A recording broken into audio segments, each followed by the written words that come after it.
No, there's the filthy capitalist option. So he says 125 gets you straight to the head of the line. You don't have to be a part of the alliance. You don't have to be part of the group. Wait a minute. And the biggest thing is you don't have to wait. You hop, skip, and jump right in front of everybody. 125 gets you there. You do that 3 times, and you get mashed down to the $75 rate for perpetuity. Yes! Also, there is a band review option. So if you've got a band and you're trying to get your band some exposure, hit me up at instory@gmail.com, and I'll show you the details about how to pull that off. You can also jump on Patreon, and there is a option on the tiers to be able to get your band reviewed. Yep. Obviously, we can't lie to you, so we can't guarantee a positive review. Get what you get. It's just rubbish. Rubbish. Rubbish. That's British for garbage. My favorite is the community option. $1 at the gate gets you in at Patreon. You get to join an alliance. The alliance joins their points together, and that helps determine what songs that we do. The alliances hang out on Discord. Message me on Patreon to get the link. And they do all kinds of other cool things. They do Minecraft, Dungeons and Dragons. Yeah. It's really a community within the community. Anybody can go in the village, facebook.com/VinandSory. There's 160,000+ people on the channel. What's cool about the Discord is that it offers a real opportunity for community connection, friendship, that type of thing. And it's on Discord, so if you're not a Facebook person, it's for you. You start off at $1. Right. Plus you get exclusives. Sory and I are working on a song. So the first 15 seconds of that was on Patreon. Also, at $15 tier and above, when we actually debut the video, they're going to be there live with us. There you are, dear listener. Buy merch.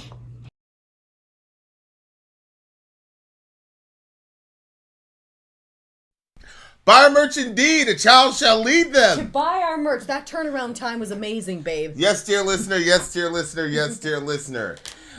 It is time. I don't know if you guys understand how important this day is, but this day... I don't believe that you do. Is Ben here? This day, Ben is yes, here. he is here. This is a day in rock and roll history, dear listener, that this day changed the face of heavy metal forever, because on this day...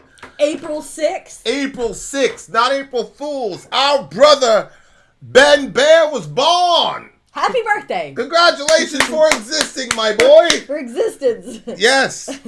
Randy Williamson in the house. Big homie Dan. No, not Ben Webb. Are you kidding me? You think we'd be celebrating the day that the Lord afflicted us with Ben Webb? No! You would absolutely celebrate it. I love Ben. I know. This is Ben Bear. Yes, Ben Bear. Okay, and this is what Ben Bear has to say. He says, for today, I decided I wanted as little fancy frills or formulation as possible and jam some stuff that I like with the metal family. It's pretty much just full-on Ben's jukebox. We're not doing a birthday bash or a birthday bonanza or a birthday bazaar. Tonight, it's Ben's birthday beatdown, musically, of course. And number 1 on the list is in 2022, Decapitated released an album called Cancer Culture. Oh my God. This is one of the 2 songs I liked on that album. All right. This is featuring Rob Flynn from Machine Head. All right, so he's saying, Vin and Sword, watch the official. Lyrics are in the details box underneath official video if you want to copy and paste from that. Does and he have a link for the village? Shoot, I don't know which one I downloaded. Does he have a stream key? No, he didn't send one. All right, so here we go. I just made one for you, buddy. Bang! See, it says beat down. Those boys look like they're about to do some violent shit. That's how Ben looks in a hoodie, too. I know, I've seen him in real life. All right. Here we go. Right. What's song number 1? Song number 1 for Ben's birthday beatdown. Have I met Ben? Ben Bear? Yeah. I mean, you've talked to him. You guys talk on... Yeah, but I didn't know if I'd met him. I didn't know if I also saw his sweatshirt. Your super secret email. Yeah, my super secret email. You can have it for free. Yeah. All right, you guys. Okay, so can you just look? I don't know if I downloaded the official. Decapitated featuring Rob Flynn is the first song? Yeah, it's just he said that he had an official and an unofficial. And I don't know if he did it official. That doesn't look official to me. How am I supposed to know? Yeah, I didn't know if you'd be able to tell which one I did. Well, let me click on the unofficial one. Well, let's just start it and see what happens. Let's just start it and see what happens. Here we go. Decapitated featuring Rob Flynn. What's the name of this song? The song is Cancer Culture. Cancer Culture. Let's do it.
all the minutes are!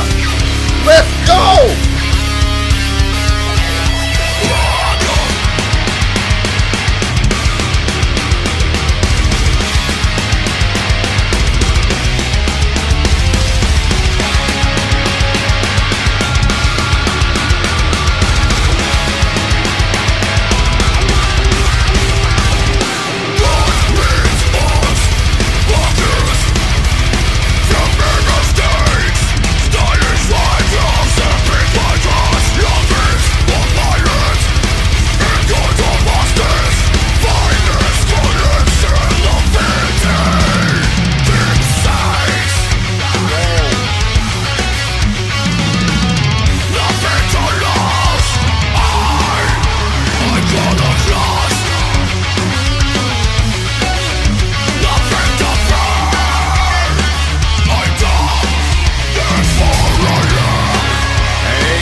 What's the name of this band? Decapitated. Okay, Decapitated with the big homie Rob Flynn from... These guys look hard, right? Machine Head, huh? The guys from the band, they look hard. Yeah, they are. You don't want to run into those guys in a dark alley. Good night. Okay. Sorry, guys, you couldn't watch the official with us. We had the unofficial for you guys. We had the official playing over here. Official video. They have some really, really high cathedral ceilings. There must be some really nice acoustics. I was just gonna say the acoustics must have been nervous in that shit. Mm-hmm. Nervous. All right, Decapitated, Cancer Culture. I'm gonna pull up those lyrics again. And okay, the homie Josh Morris. That was good. Exactly. That's all Sometimes that needs that's to be all said. that needs to be. It's. We're back. We're back. We returned. All right. Let's see here. Okay. These are the bones of his disciples. Oil from the... Oh, boy. Oil from the blubber of Jonah's whale. Two Samson's hairs. Eyes of providence. Very old tooth of someone almost saint. Like, this is what they do, you know? What do you mean? I don't know if you... Did you ever see the Catholic... not the Catholic. There was a movie, Luther. And it depicted, the stuff that he was seeing and stuff. They collect the... Yeah, all these artifacts bones and stuff that were like fragments of the dead. Yeah. And then everybody would have to just pay homage to it and worship it, basically. And that's what it was like to me. I don't know. You'd probably say they would say they don't worship it, but they kneel to it, they kiss it. I mean, whatever you want to call it. I forgot what they call. There's a technical term for that, like the remnants of dead saints. Forgot what they called that. but it's not obeisance. It's not icon. It's what is it? Something else. If Perk was here, he'd know. Go ahead. Okay, so then he says, got mit ons buckles. I don't know what that means. Flammable stakes. Where? Right here. Gott mit uns. That's God with us. Okay, so Gott mit uns buckle. Okay, that's Nazi. The Nazis had gut. It was gut mit uns or whatever. God with us. Oh, on their buckles. On their buckle belts. Right. That's right. Right. Which is a real relic. There it is. Relic. Nick Haas has it. Oh my gosh. Yes, that's correct.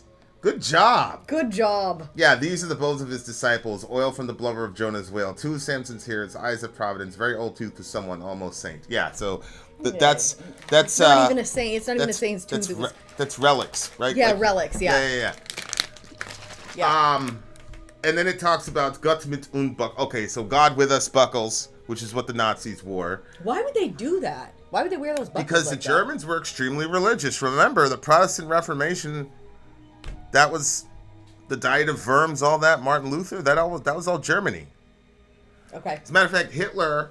The Protestant Reformation was Germany? Yeah. Luther. Where did he nail the 95 Thesis? That was Germany. Yeah. Wow, and you know that song, Knocking on Wittenberg? It's Wittenberg. It's pronounced Wittenberg because it was in Germany. The Diet of Worms is the Diet of Worms. I mean, Does that mean diet of worms, as in you're eating worms? No. No, it was like where they were going to have a meeting to decide his fate or whatnot. This famous thing. I thought it was because the food got Here I so stand, I can do no other, God help me. It was a famous line from Luther. So it's talking about... That was from Luther? Yeah. Here I stand, I can do no other. And he had to fled. That was all in Germany. That was all in the Diet of Worms. He was fighting the devil in his jail cell, all that shit. That was all Germany. That was all in Germany, So the other thing, too, is Luther believed that the Jews were going to convert once he reformed the church.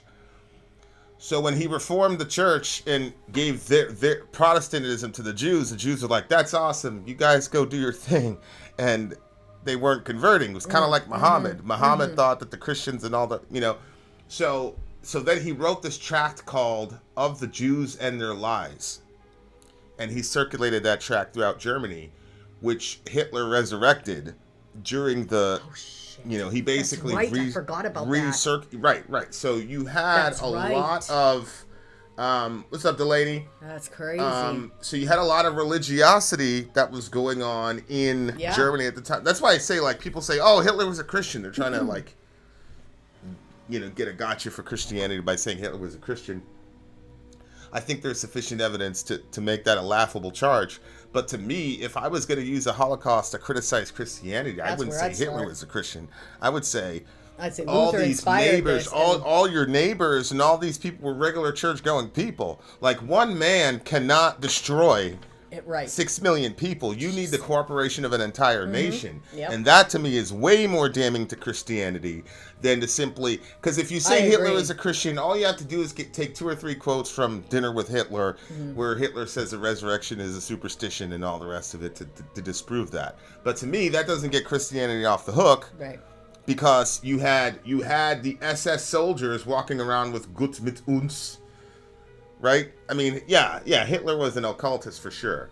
But the whole Gott mit uns stuff on the buckles, like, that to me is way more damning. You're taking, that's probably Romans 8. If God is with us, who can be against us? They took that and they put that on their belt buckles to advance the Third Reich. I mean, you can't get more blasphemous than that. Like, you're taking something that is supposed to comfort the people of God, this concept that God is with you. But when Paul was saying that, he was saying that to a group of people who were being persecuted and massacred. And so it's like, oh, if God's really with us, then why is this happening? That's why he said, who shall separate us from the love of Christ? Shall famine and hardship or nakedness or danger or sword? Knowing all these things were more than conquerors? Because that's what was happening to them. Right? Famine, nakedness, danger, sword, and all these things were more than conquerors. Right. So, through him who loved us. So you take something that was meant to encourage persecuted people, that there's a better future coming for you, and you take that, you put it on your belt buckle as you go to literally advance the kingdom of a guy who literally was inhabited by Satan. Like, so wild. So like, but a lot. So it's what's crazy to me is that the metal community is more likely to know what he's referring to here than your average Christian. Yeah, I was like, what buckles? What? Mittens? What? It's a pretty crazy thing. What does it mean again? God with us? God with us. God is with us. Good God. See, babe, mit uns. that's one of those situations where you're like, the situation is how you make it to be. I mean, maybe I'm talking about something. I've never been in this situation, so maybe what I'm saying is not on point. But like, so if you're in that situation and you see the guy's belt buckle and you're suffering violence under these people, one person could see that belt buckle and that pushes them in the other, because God with us, like they could be like, God is with those people, like it could really like run them in a negative direction. Yeah. Another one could see it as like there's like an egg, like those eggs like in a Easter story, egg. an Easter egg that's like hidden in there, like God is still with you. God did not abandon those people. But depending on how you read that buckle will depend on the level or the amount of suffering that you're under. They were suffering regardless. Those people were abusing them. But depending on how that buckle translates could add more or less. Yeah, I mean, stress. I agree. It depends on your. See, like, we listen to so much variation on this channel that when you get back to just straight up raw heavy metal, it feels so good. Yeah, it was a little shock to the system. I was like, wait, what is It this? was just like, We're not in the 70s anymore. Here's a vat of acid for you. Exactly. Like, shout out to the 70s. I love the 70s. I appreciate it. But, at the end of the day, I'm a caveman, dude. Like, you know what I'm saying? Like, shout out to Ben. I was going to say Ben. Like, Ben says you're a knuckle dragger. The other Ben. It was just heavy, man. It was just heavy. And I love heavy music. I love the speed. And then the clean vocals were actually pretty beautiful. I wish I could play it again. Like when Rob... Oh, yeah. I liked those too. I think that's one of the things that dude from Machine Head is really good at. He's really good at, like, clean vocals that don't seem too sing-songy. I don't know how to explain it. He does melody very well. It's like a masculine melody. I don't know. That's going to piss people off, but it is what it is. I agree with you. He does have kind of he does have like a masculine sort of melody to it that's just amazing. Like, I would play it again, but I know how you feel when that happens. But no, honey, babe, I've told you this a bunch of times. Honey, babe, you can rewind it. Honey, babe, babe. You can rewind it. I don't have to edit it anymore like that. It was only because it was impossible to line it up and get it perfect. Oh, that's right. I wanted the mouths to editing. move exactly, like everything was. Yeah, we should pay Amy Lee a stipend every year that we use this eCam thing. Completely changed life for us. Fact. So it's true. It's true. If somebody would have come up to them, they would have been like, "You have to pay this amount of money to not have to edit like that anymore." Yeah, easy. All right. Okay. Stylish white robes and peaked white hoods. That's the KKK. Laundries of Ireland and gold of Aztecs, finest collection of filthy keepsake. Laundries of Ireland. I'm assuming that's talking about the Troubles. There was like beef between Catholics and Protestants, and they were doing each other like Israeli style, like bombings, all types of shit. Yeah, during the Troubles. Yeah, that's what that song "Zombie" is about. Oh. The Troubles over there. And Middle Earth is here, so he's gonna help me if I'm wrong on that. Finest. No, look, babe. I know you hate it when I do this. I had to do it. The Magdalene laundries in Ireland, also known as Magdalene asylums, were institutions usually run by Roman Catholic orders, which operated from the 18th to late 20th centuries. They were run ostensibly to house fallen women, an estimated 30,000 of whom were confirmed in these institutions in Ireland. Confined in these images. What the hell is a fallen woman? I don't know. I thought it was like your mind, like maybe. So the it was laundries in Ireland where they trapped 30,000 women was like an insane asylum? That's what it looked like to me. Subhanallah. But it was run by the Catholic Church. And you know how that was. No, I don't. What do you mean? I don't know. I mean, I'm just talking, like, this is way back then, and the nuns, they were so friggin' hard with the kids. Like, I know you had a good nun experience, but that was not common. I had a really good nun experience. I know, but that's that nun not was nice most to me. people's Little white experiences lady. on the nuns. She was very nice to me. Yeah, you got, like, slept through the crack. There's little Vinny. I can see it. Yeah, shout out to the Catholic nun at my school, St. Andre's. You know, at Cell, I met a guy that taught there. Oh, really? Yeah. That Catholic dude who used to show up, he'd always be in the back. Yeah. Yeah. Wait, was that the tall, skinny one? Or No, the no, one that no. always wore the suit? The guy The that tall, always skinny wore one always wore the yeah. suit too. But yeah, okay. Fallen women means pregnant. Holy shit. They So walk if you around got pregnant? pregnant out of wedlock, they'd put you in that asylum, subhanallah. But see, that's what I mean. And That's fucked. like, if you just pull out of the situation, you think about it. If you have a nun, it's a woman who has given up. She's not going to have children. She's not going to have a family. She's given her life to just like serving in there. Like, I think that should be a year-to-year commitment. I don't What think should that being a nun. I don't think that you should commit for life, because I think that if you're committing to it, you might commit to something when you're young, and you might realize like 6 years into it, like this whole like prayer forever and no family is not really working for me. I don't know. But they stay with it, and then like you can picture them getting, just think practically. They don't have any children, then they might be, look how mean they were to those kids at the schools. You've heard of that, right? People being, so like you're taking women, you're taking them out of their natural environment to, now they're not creating families, they're not doing any of those things. They're just teaching all the time, and you know what I'm saying? Like, I feel like that would have a negative effect on people, and they were really mean to kids. The nun that was nice to me was like 22. Oh, well, that's different. She hadn't become bitter yet. Right, that's what I'm saying. Like, I think I was her little black little Negro pet there. She used to like pull on my hair and shit. Hey, She come- did? Oh, they all did. oh my gosh. No. I think So she genuinely was nice. She genuinely loved Oh, me. I think she did. Yeah. I think she. I do for real, too. I was a hard kid not to, because I was like Raisa. You know, had all that personality. I wasn't afraid to talk to adults. You know, whatever. Oh yeah, he's a little politician in the store saying hi to everybody. Yeah. Yeah, and so what I'm saying is, here you have you ever seen? Hold on. people- Kai had a little bit of a historical correction for us. God with us was used from World War II by the Wehrmacht, so it was not unique to the Nazis. My honor as loyalty was on the SS buckles. There you go. So it was used by Nazis, but not exclusively used by the Nazis. We love to be as accurate as possible. for sure. Thank you very much for that. So, okay. babe, listen. So if these women are in I'm there listening, because I'm they listening. got pregnant out of wedlock, you've seen women that Nuns, hear her! listen to me. You don't have to do that. You can get married. You can have children. That's the other thing. You feel like the easier thing to do would be, who got you pregnant, ma'am? And then, you know, have some sort of papal decree where you have to marry the girl you got pregnant. Yeah, Why put her in babe, a fucking asylum? Just think practically about this. Think about any of the women that you ever know when they couldn't get pregnant and how they treated the people that could get pregnant, especially the people that were getting pregnant out of wedlock. Yeah, there's So definitely... now you have an entire group of women that they've trapped 30,000 women in here. They can essentially, I mean, how do I know how they were treated? It just doesn't look good to me. Yeah, it's And terrible. why would he list it off in the song if it was just like a home environment for these women to help them through their These pregnancy? are all like institutions that religious people made up. Oh boy. I think is what is the problem. Oh, I think you're Right? right. The You're Gott mit right. uns Yeah, but you buckles, can't. flammable stakes, stylish white robes, peaked with white but you hoods. That's a can't- KKK. Laundries of Ireland, gold of Aztecs. You know, the Spaniards were- came, and the Catholic The Spaniards KKK came. was inspired by religion? Yeah, they got religion all in that. That's why they burn crosses, all that shit.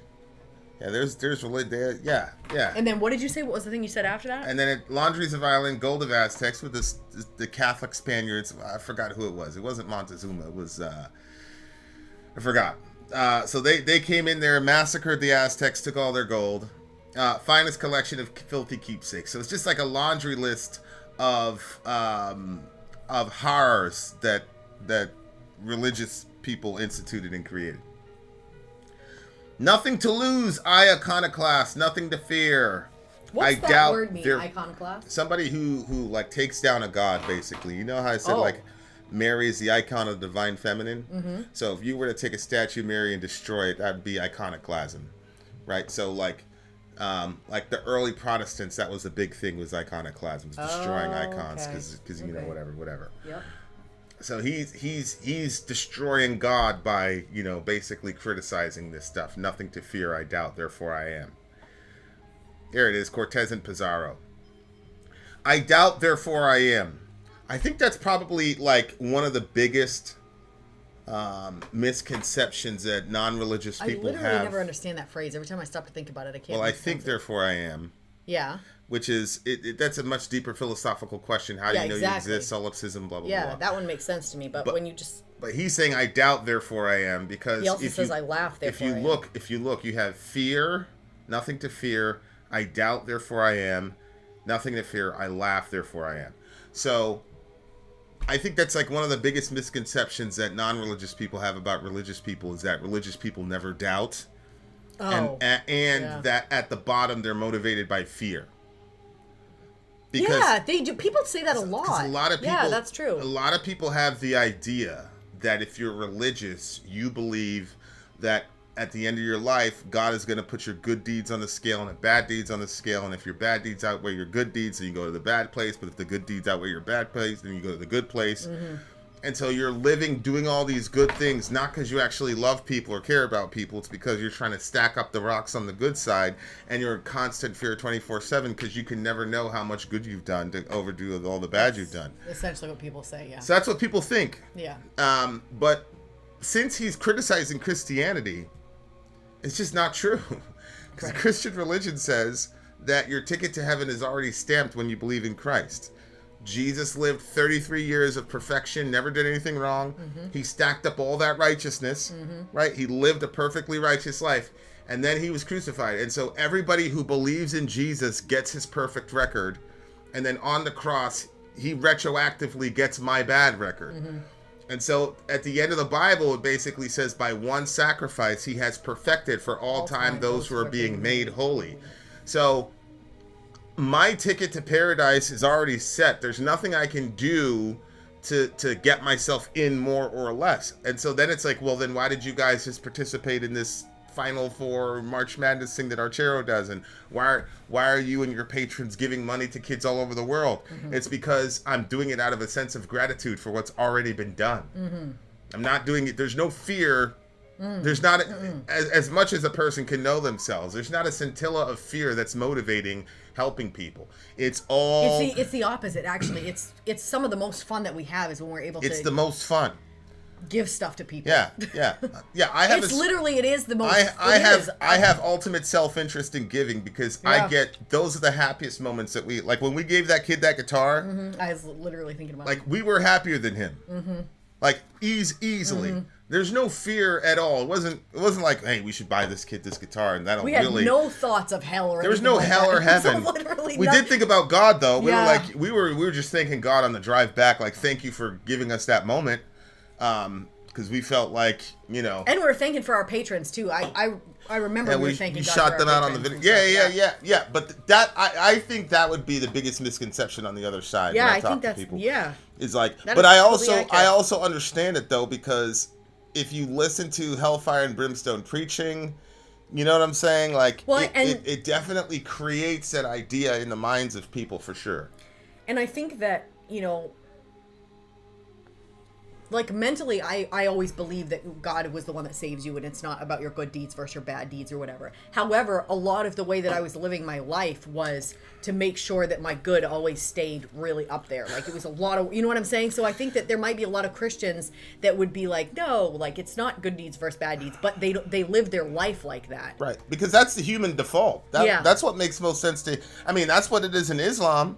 Mm-hmm. If you're Ajr, your good deeds outweigh your sins, then you're in Jannah. If not, then you have to go to hellfire and burn it off until you even out the scales. Mm-hmm. So, but there's this concept, this idea that you can even it out over time. Right. But in our religion, there's no... See, the thing is, because time doesn't even really exist. So time is not going to change that. Like if you owe a debt to an eternal being, that's it. That you owe that debt. Right. And so when we sin against an eternal being, then we are responsible to pay that debt back. And we cannot. It is an impossible debt that we will never, ever be able to pay back. That's where Jesus comes in. Jesus said, I'll take that debt on myself. Right. And then basically when we get to heaven, it's like, I don't know if you guys have ever been in this situation where you get a pass. Like when we would go to those shows and we'd get these passes that, like, Vince said it before, we got back there and we were like, we're with Korn, and there's all this like really nice gourmet foods back there, like all this craziness. But because of our pass, we were able to get back there, and so we got special access that we wouldn't have normally had because of our relationship. Right. Because we knew a person in the band. So it's like that. Jesus, he's the past. He's the past that gets us back with the Father. It gets us. So it's not about what we do or how good we are or how bad we are. Like, we're bad. That's it. Like, we're all bad. And that's like literally the only thing is that Jesus gives us his pass, and he's like, yo, come in on my name. And you did that before, like when we were at the front, there was a girl that was like crazy about this one band, and we had these passes, and you were like, you know what? Here, take my pass. Yeah. And it was like the best day of her life being able to have that pass. But it was that idea. She got access to something she wouldn't have because of who she knew. And that's how it is. Like, that's all it is, yeah. I know somebody. I know a guy. Yeah. That's pretty much it. But yeah, but you know, I think, you know, in the metal community, there is a very, very interesting. I see an interesting difference between religion and God. When these guys engage with God directly, it's a little bit different than when they talk about religion. So, for example, in Behemoth, when he says, you know, Jesus Christ, I can. That's a powerful line to me. Because, like, what are you saying? Are you saying you can't forgive God for the things that you've seen in the earth? Or are you saying, so you literally cannot forgive Jesus? Or are you saying you cannot forgive pretty much the world for the shit that's happened to you? Or are you saying you cannot forgive the people who hurt you? Specifically, when you're talking about Nergal, he had leukemia, and the Christians in Poland were celebrating his diagnosis. So that's not right, and it's not Christian. So is he saying he can't forgive that? Either way, that's so bad. Either way, that's such a raw line to me, you know. And he said it like a million times. Living God, I cannot forgive. Son of God, I cannot forgive. Yeah, he did. I forgot about that. So like, yeah. So that's that's there's a difference between that, which you can find in the Psalms, or you can find in my journal. But when they talk about like institutional Christianity, it's always scorched earth, which again to me is understandable. It's understandable. For this is such a powerful introductory song for the day, dear listener. And I'll tell you, I thought that we were rolling up on some cattle decapitation for some reason, because the name it was Decapitated was the name of the band. Yeah. So I was like prepared for some real. That's been some of the most shocking. I don't know if we've done a song from this band yet. Yeah, I don't know that we have either. Decapitated. Yeah, like we've done cattle decapitation, but I don't know if we've ever done Decapitated. What do you give the song? 9 point. 9 points? 9.3. Well, I was going to go with 9.2, but then the 9.5 for me. A 9.5 for me. Dear listener, go nowhere. That's a command. We're coming right back. Stay right here. We have more of Ben's B-Day Beatdown. Yes. Coming soon to a theater near you. Vin out. Sorry out. Gone. I'm Ben. I'm sorry. If you would like to get your song reviewed, dear listener, there's the Filthy Capitalist option. As Sorry says, 125 gets you straight to the head of the line. You don't have to be a part of the alliance. You don't have to be part of the group. Wait a minute. And the biggest thing is you don't have to wait. You hop, skip, and jump right in front of everybody. 125 gets you there. You do that 3 times, and you get mashed down to the $75 rate for perpetuity. Yes! Also, there is a band review option. So if you've got a band and you're trying to get your band some exposure, hit me up at instory@gmail.com, and I'll show you the details about how to pull that off. You can also jump on Patreon, and there is a option on the tiers to be able to get your band reviewed. Yep. Obviously, we can't lie to you, so we can't guarantee a positive review. Get what you get. It's just rubbish. Rubbish. Rubbish. That's British for garbage. My favorite is the community option. $1 at the gate gets you in at Patreon. You get to join an alliance. The alliance joins their points together, and that helps determine what songs that we do. The alliances hang out on Discord. Message me on Patreon to get the link. And they do all kinds of other cool things. They do Minecraft, Dungeons and Dragons. Yeah. It's really a community within the community. Anybody can go in the village. Facebook.com/BenandSorry. There's 160,000+ people on the channel.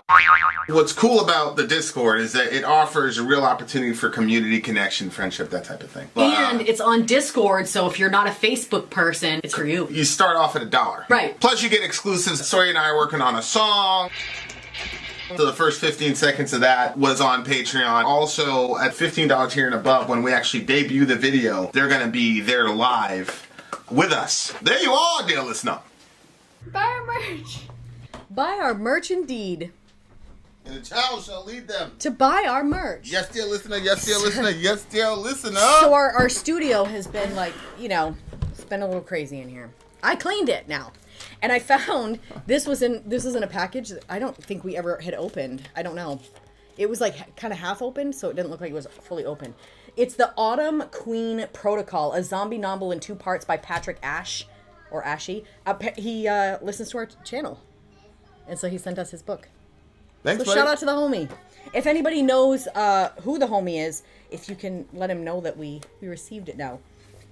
We would like for him to know. All right, you guys, I'm going to shut the door and we're going to start. All right, guys, song numero dos is what?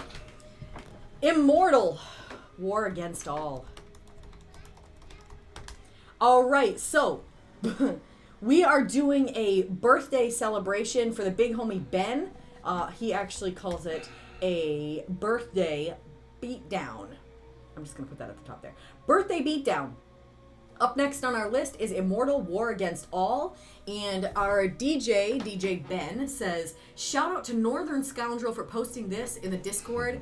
2023 metal on March 21st. Immortal came out with a new track, War Against All, and it rips. Prepare for an all-out audio assault. Updated, non-official. Oh, okay, we've got this. What? He changed the video. Okay. And I updated it, but I left that note for myself. Sure. For no reason at all. All right, you guys. Immortal War Against All. Let's check it out. By, this is in Ben's Beatdown. All right, song number 2. Talk to the people, because your computer's jogging again. All right, you guys. Impromptu Ask Me Anything. Impromptu Ask Me Anything. Yes, ask Sorry anything. And I'll see what kind of answer I can give you guys. Also, I'll take one lifeline. What does that mean, a lifeline? Well, in case they ask a question, then I'm like, like sometimes when somebody asks you a question and you think through how much a response you're gonna have to give, and I'm like, that's a 30-minute answer for me because I'm not gonna be. And then I realize you could get the information out in 4 minutes. Well, then I'm gonna default to you to answer that. I see. I'm not gonna run around for 30 minutes explaining something. All right, you guys, let's go. Ready? Yes. Ben's birthday meltdown. Not meltdown. Meltdown. Beatdown. Immortal War Against All. Yeah. We're Nope. still not letting. Okay. Once you see that thing go green, then we're in good shape. All right. What college did you go to? I never went to college. Sorry, though. Sorry's been to college. Tell the people. I went to a college. It was a Bible college. But it was not like... Honestly, I'm not even sure you could call it a Bible college. I think you should call it a Bible school, to be honest with you. Because you don't get any credentials. You don't get anything. But really, I was accustomed to, like, doing things that would benefit you but wouldn't, like, necessarily give you like points in the world. You know what I mean? Like, you know, like there's certain things that you have to do when you're building your character that nobody sees and you don't get like everyday credit for. You know what I mean? Like that's just, you have to build your credit. It's the same thing for like your personal character. But the same thing like with a play. Were you gonna say something? No, go ahead. I'm listening. Yeah, what was the question now? He asked you where you went. Okay, here we go. Yeah, I answered. It was a school. All right, you ready? Yeah. All right. What's the name? Let's say the name of the song one more time. The name, it's Immortal War Against All. War Against All Losers. Let's do it. Turn it off.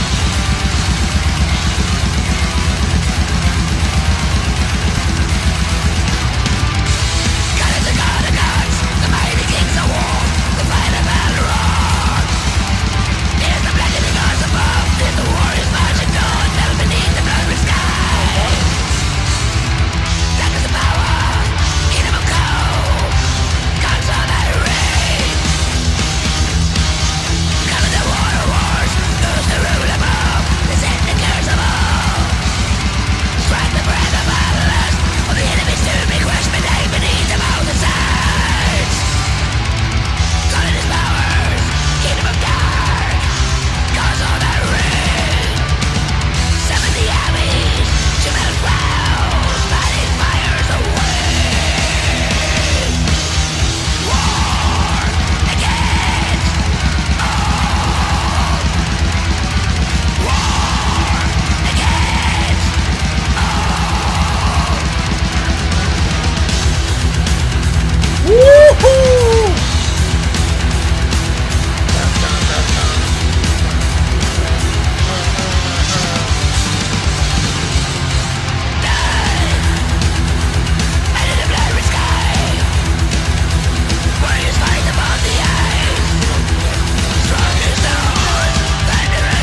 dear listener. Boom!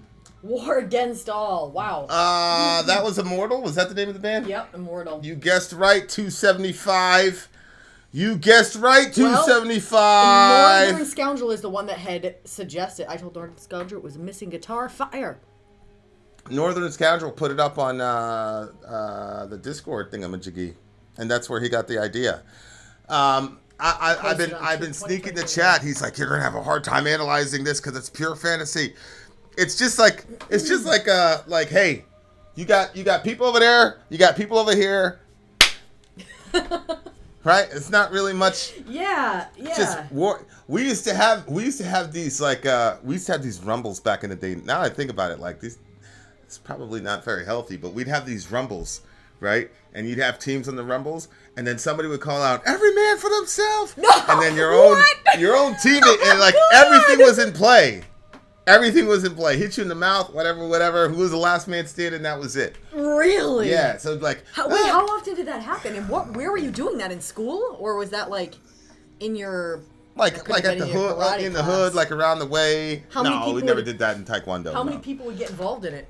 I mean, it'd be the hood. It'd be the whole hood. Like 10 people, like 50 10 people, 50. Like you try to get it. You try to get it really big, and then you'd have, and we were all in the same hood, so and we'd fight each other all the time anyway, and sometimes dudes had like real beef and they'd go on the other side. That's crazy. You know what we were doing? We were seeing how many kids in the neighborhood we could get together to do a whirlpool. Everybody go in the same direction. We were always like it with the short team, because me, Marcus, whatever. Although Marcus wasn't short, but he was skinny. He couldn't. So and then like if one side was losing too bad, they'd say every man for themselves, and then everybody would turn on each other because they didn't want to lose. Yeah. Oh my gosh. That's what it reminded me of. Though that was fun, man. That was fun. You've never told me that story. Yeah, it was violent as hell, but it was so fun. Jeez. Once you get over the getting hit in the face stuff, it's really fun. Like, was there really bad injuries, or was it like? I mean, these are boys. I mean, I don't know. Nobody ever went to the hospital. Okay. You know what I'm saying? Like, people got knocked out. I mean, yeah, I could see that. I had a split lip that I carried around for a couple, but like. I don't know. It's hard to explain. But yeah, it was that whole... They do that in mosh pits sometimes. They'll have like the wall of death. They'll put one group over here, one group over there. When I've seen that before. Breakdown happens, they just clash into it. Like, I remember being a kid and like the whole influence of music over kids debate. Mm-hmm. I don't know if you were familiar with the debate. It was like when they started putting parental advisories on it and they started blaming rappers for... but like, and obviously as a kid, I'd be like, that is ridiculous, music.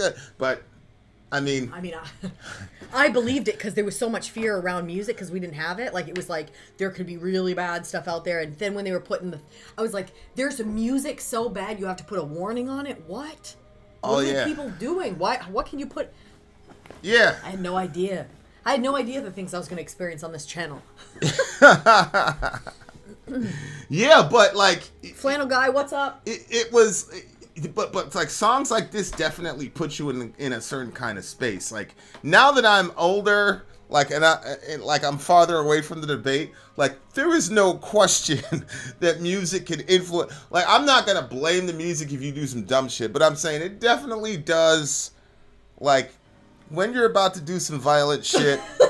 Yeah, I could see that. Music definitely can either aid in a bed or try to throw some cold water on it. I mean, I feel like, don't you think that music can be used like that for anything? I mean, like, jihad. It's the inspiration, at least a percentage of the inspiration between propaganda videos when they put them out. Like, they always have some really good soundtrack up in there, inspiring shit. Yeah. I mean.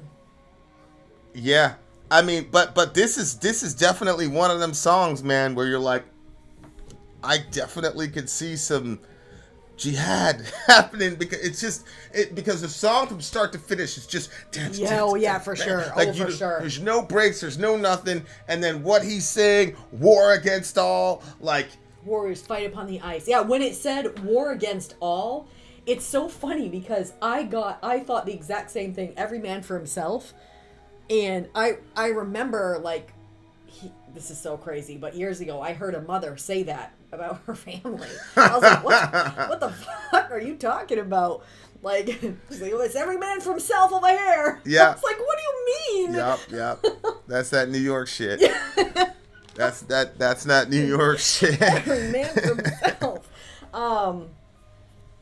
Anyway. But I wonder what that is about human nature, because like a lot of us have seen those scenes growing up. Doesn't matter how sheltered you are. We've all seen those battle lines. Everybody falls in the middle. like Lord of the Rings. Lord of the Rings, Braveheart. Yeah, I mean, like and like there's something inside of definitely every dude that watches that, but I suppose the ladies as well, to where it's like I would give my right arm to be in that crowd, man. Like that is so, like, I'm not like that. Imagining the hype and the anticipation of like that's gotta be like such a crazy feeling, dude. Yeah. Like, I'm not a skilled fighter.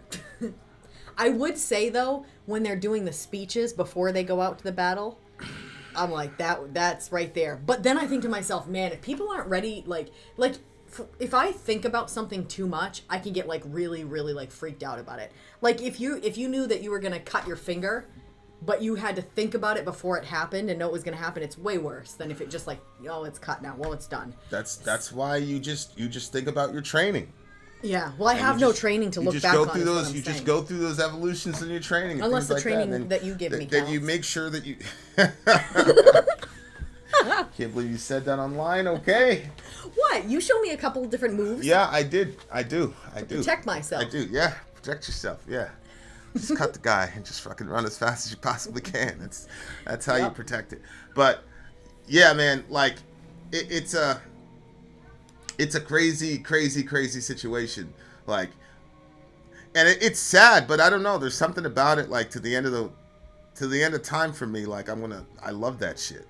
Like just that, my team versus your team, we'll clash and we'll see what's what type of shit. But I'm convinced that there's some version of that in the afterlife. Like I don't think that there's gonna be something like that has the elements of war. I mean, well, we have sports, and sports carries the elements of war with it. Yeah, it does. So I feel like that there's gonna be some version of it that's like the most meaningful thing to be a part of. So.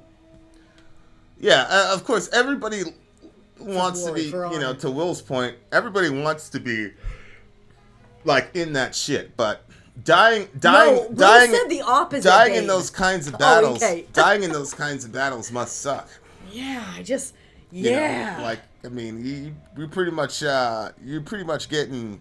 No, not like Valhalla. To me, Valhalla, honestly, I love the concept of it, but it sounds like a giant disappointment. And if I think about it too long, I feel super trapped. Like the glory, like the halls of Valhalla and the wars and then the feasts after, all of it sounds great. But then when you sit down and you think about it, especially when Vince says it, and you're like, every day it's the same thing. It's like Groundhog Day. It doesn't matter how exciting day one was. If you do that day in, day out, another war, another feast, another war, another feast, more sex. It's like it could just get old. The adrenaline and the euphoria that like gets experienced by people in combat is something that is impossible to replicate, and is something that a lot of people have a hard time leaving behind. So this is why I don't understand Valhalla. On top of adrenaline, your body also produces euphoric enzymes to help you, psychologically deal with what's happening. Mm-hmm. And so the afterwash of that is it's if you look at the pattern, like it was so interesting because that summer I'd come home and like you see people like coming off of heroin trips and things like that, and like the irritability and and it's like, yo, like it's kind of the same thing. Like I'm not. Wow. It's hard to explain. It's a lot of people. So I understand why they'd be like, yeah, you'd have that feeling for all eternity. Like to a person that's a junkie on that shit, like that's the best of all possible worlds. It's like telling a heroin guy, like you'll have mountains of fentanyl in the new world. You know what I'm saying? Yeah, and there's going to be no death. So it's a pretty. And again, that's one of those things where you have to experience it. But there is that, like, everybody and that's why we have like epic battle scenes, because it helps us to participate in that euphoria without the danger element. Mm-hmm. But without the actual real danger element, you're never gonna really understand. There was like this guy that was doing like a virtual reality video game thingamajiggy where the game would actually kill you in real life if you lost. Wait, that was a movie or that No. really It was in happened? real life. The guy was talking about the game isn't entertaining unless you think you're really gonna die, right? So he got this thing. It's like you'll really die if you lose, whatever. Yeah. I find stuff entertaining even if I don't have to die at the end of it. Yeah. It's one of those meta virtual reality thingamajiggies. All right. What's up, middle? 275 says once you get that high, you chase it. It's like constantly. If you are constantly exposed to that high, when you're taken from it, you almost go through a withdrawal. See? Look, wife used to wonder I was so fucking stupid for months at a time. Yeah. Used to get in huge fights because I didn't take the trash out on Thursday, and I tried to explain that compared to my baseline normal at the time, trash didn't fucking matter. Well, there you are. What do you give the song? I do think that makes sense. But see that's the give and take of it, right? That's the. I'm not saying nothing. Yeah. I agree with you. I agree with Sorry. Oh boy, I would think that makes a lot of sense. Oh, But you then- do? No, it does. It does make a lot of sense to say, like, I've been through something, blah, blah, blah. All But right, at the I'm same gonna time, screenshot you this moment. I'm gonna screenshot this moment. You did put yourself in that situation to experience that trauma to make the trash then seem like you shouldn't. Well, he didn't say trauma. He just said his baseline as far as, like, what's important to him. I mean, the trash isn't important to him. It's not important to him. What do you want him to do? No, but that's why, if it's important to her that he takes the trash out. I agree with Story. Oh boy. I'm just gonna stop right there. 9.4 for me. Oh yeah, okay. This one was pretty heavy. I'm at you at a 9.4. I'm with it. Immortal, War Against All. That was that song. That was that song. That was that reaction. Nothing but pure Yep. metal. And shout out to Northern Scoundrel, and of course the birthday boy, The birthday man. the birthday man, Beatdown, Bash. No, none of those. All right, let's go. We'll be right It's back, you Ben's guys. birthday beatdown. What's wrong with you? Ben gives it a 9. All right. Jonathan, I agree with you. Like, for example, consciousness emerging from unconscious matter. That is unbelievable to me that people believe that. But, Jonathan, there are people that actually believe that. We'll return. Vin out. Sorry, out. Gone. I'm Vin. I'm sorry. If you would like to get your song reviewed, dear listener, there's the Filthy Capitalist option. As Sorry says, 125 gets you straight to the head of the line. You don't have to be a part of the alliance. You don't have to be part of the group. Wait a minute. And the biggest thing is you don't have to wait. You hop, skip, and jump right in front of everybody. 125 gets you there. You do that 3 times, and you get mashed down to the $75 rate for perpetuity. Yes! Also, there is a band review option. So if you've got a band and you're trying to get your band some exposure, hit me up at itsorry@gmail.com, and I'll show you the details about how to pull You that can off. also jump on Patreon, and there is a option on the tiers to be able to get your band reviewed. Obviously, we can't lie to you, so we can't guarantee, Can't a guarantee positive you a review. positive review. Get what you get. It's just rubbish. Rubbish. Rubbish. That's British for garbage. My favorite is a community option. $1 at the gate gets you in at Patreon. You get to join an alliance. The alliance joins their points together, and that helps determine what songs that we do. The alliances hang out on Discord, Message me on Patreon to get the link. and they do all kinds of other cool things. They do Minecraft, Dungeons and Dragons. Yeah. It's really a community within the community. Anybody can go in the village, facebook.com/VinandSorry. There's 160,000+ people on the channel. What's cool about the Discord is that it offers a real opportunity for community connection, friendship, that type of thing. And it's on Discord, so if you're not a Facebook person, it's for you. You start off at $1. Right. Plus you get exclusives. Sorry and I are working on a song. So the first 15 seconds of that was on Patreon. Also, at $15 tier and above, when we actually debut the video, they're going to be there live with us. There you are, dear listener. Buy our merch. Buy a merch indeed. A child shall lead them. To buy our merch. Yes, dear listener. Yes, dear listener. Yes, dear listener. Shout out to the Dead End Collective from Ireland. Shout out. Shout out indeed. Sorry teen? What's that? What is that? Sorry teen Yeah. or Team Sorry? No, sorry teen. Like Sorry teen? Sorry. 17? Dream Theater on the Backs of Angels. That's an interesting title. Time to catch our breath a bit and listen to one of Vin's favorite bands. Look, he put this little smiley. Look at his face.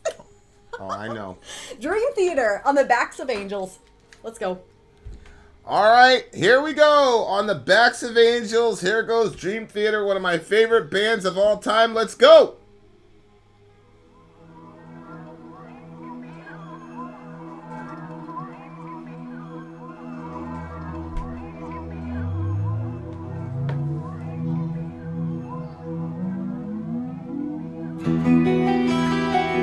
That is a cool thingamajig.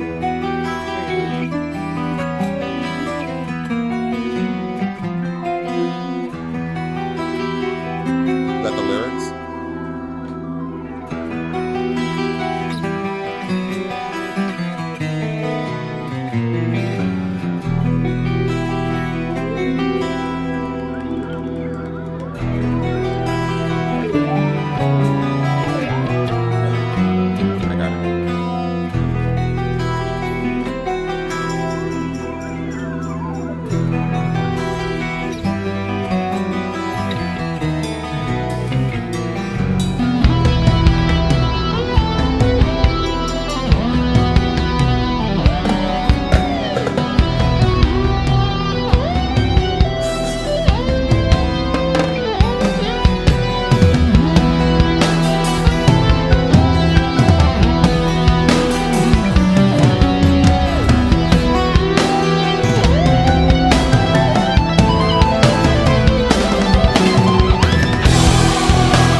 That was Dream Theater. Theater On the Backs of Angels. on the Backs of Angels.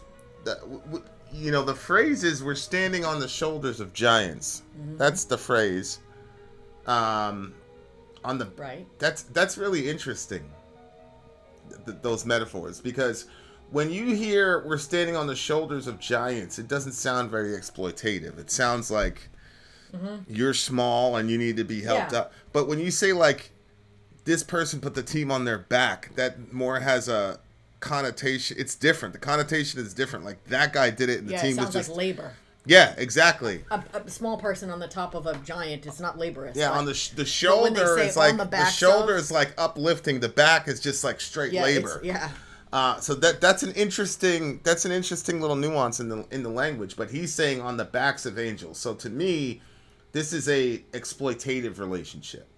Oh, okay. See what I'm saying? Like if you're saying we're standing on the shoulders of giants, what you're saying is these people in their time period, they did their thing, and we're doing our thing, but we're recognizing that we couldn't do our thing if they didn't do their thing. But when you're staying on the back of someone, it's almost purely exploitative. It's like, oh, you earned this money on the back of all this cheap labor over there. You know what I'm saying? So the relationship seems to be more about exploitation. Shout out to DJ AT. More about exploitation than, progression, which the other metaphor does. So, and then angels here to me is like talks about the moral character of the person that it's happening to. Like this is a good person that you're basically using. You're standing on the back of this angel. Yeah. But it says destined to create. Don't you think that's mounting the attack while heroes carry your weight? Right? So like you and like that could be in the ancient world, and we kind of saw this in the book that we were reading. Originally the gods created human beings to be a slave labor force on this planet. Like one idea was to mine gold and all the rest of it. Like that was you were there basically as a labor force for the gods. Wait, I must have missed that part. Who said that? Yeah, that was an ancient understanding of why human beings were created. So like we'll all be trolls? They were like a labor force for the gods, or slaves to the gods. Basically. Yeah, but you know how like isn't it like trolls? They mine in the concept of like this mythical troll that mines gold. Like that's what we all were supposed to be. Well, according to that idea. Yeah, I mean they didn't mix those metaphors, but yeah, that was the idea. You were a slave labor force for the gods. So it could be. I mean, I doubt that that's where he's going. But when he says destined to create, mounting the attack while heroes carry your weight, it just seems to me like these are people who, these are the users in the world. Like, and whether it's government or whatever, it's like they've used all these people and then they end up getting all the credit or whatever. So they're out there in front getting all this credit and adulation when in reality they got it from the labor of other people, right? Yeah, I understand that. Well, when he says content to feed off the machine, who or what is the machine? Riding out the wave, content to feed off the machine, bleeding us to death, the new American dream. Well, this to me is talking about politicians. I think to me like the most, because I looked at the date, I'm like 2011. Is machine, is that like the government? Yeah. Yeah. Yeah, and feeding off of that, you're blinded by your hunger, beware your days are numbered. And then it talks about, lambs to the slaughter, guide me to the edge of the water, selfless are the righteous. Like, oh, right here. We're on to your agenda, the dead end road to nowhere. There is this movie, I think it was called Lambs Among Lions, I think was the name of the movie. It had Tom Cruise in it. Let me see. That movie was pretty interesting. Let me see. Lambs Among Lions. Tom Wolves? Cruise. Yeah, it must have been Lambs Among Wolves. It could have been. It's a Tom Cruise. No, Lions for Lambs. There it is. Lions for Lambs. It was in 2007 when that song came out, and it was basically focusing on these soldiers who died. It was two soldiers and they were surrounded. It's a movie, not a song. There were two soldiers and they were surrounded, and they end up dying in the movie, but it just shows you like these guys were pure, they were good because they fought for each other type of thing. They were pure. For friendship. Meanwhile in Washington, all the politicians are talking about what should happen in the war and all the rest of it, and but meanwhile these guys are actually doing the thing, and it was just a crazy contrast. That's why it says lions for lambs, because like the lions were actually the people on the battlefield, and the lambs were basically exploiting the lions in that way. So is that like content to feed off the machine, bleeding us to death. So there's economic policies that do that, but obviously our foreign policy and our policy of war is the same. What were you saying? No, keep going. The tears fall from the shameless, shelter me, guide me to the edge of the water. Selfless are the righteous, burden me, lead me like a lamb to the slaughter. Blurring lines drawn in between what is right and what is wrong. Victims on the radar string us along. There it is I was going again. to say, remember you used to talk about redemptive value? Like if there was anything redemptive about it. So for instance, war is just the concept of killing and gaining, and you know what I mean? But then you have these two guys that are in there, and in the midst of that violence, like there's this brotherhood. And so there's something redemptive that was in it, something good that was in it. Those other people that are fighting for land or fighting for oil or fighting for material things. Like it's hard to find a whole lot of good in there, especially when there's so much. You can't kill a bunch of innocent people to make your life more convenient with the oil. Like we can't. That's not right. Can. You can, but I'm saying it's not right. But if you're out on the field and you're fighting, like violence is not a good thing. But the brotherhood aspect of like what they gained on that field. You see what I'm saying? Like remember you used to talk about when something has redemptive value, or no, I see what you're saying. But what are you talking about? How does that relate to the song? Oh, just because when you're talking about, you just brought up that story of lions for lambs, and you were saying how the two men were out on the field and like they were fighting for each other, and everybody back there was just making everybody go and get slaughtered and whatever. Like, so I was just saying like, oh, that's that. It was actually supposed to be like a little like, hey, like redemptive value, but it kind of got big and long.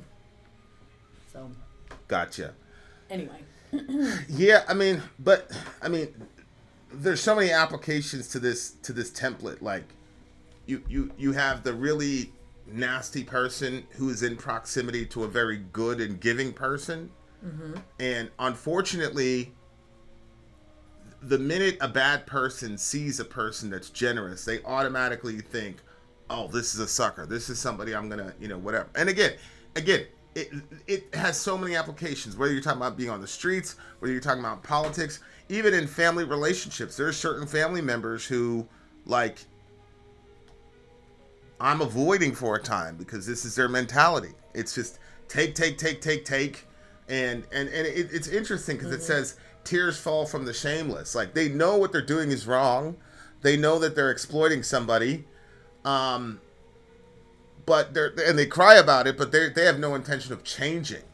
That's what it says, tears fall from the shameless, because the crying there has nothing to do with actual like deep change of the person's heart. It's crying to, it's shameless crying because you're going to do the exact same thing again. So it's almost shameless. So then what are you crying for? Well, it's manipulation, obviously, because you know that this person is so giving and generous that if you turn on the waterworks, then they're going to be distracted from what the fuck you did, and then the cycle gets repeated. So, like, this is actually a very well-written song, and I usually don't like Dream Theater, but this could be, like, on the macro level, like, you could talk about politics, geopolitics, you could talk about how religions do this, and it can also get whittled down to interpersonal, like, two people literally having this kind of toxic relationship where one person is always carrying the other person and the other person's always exploiting the relationship, and then drops in a sorry here and there or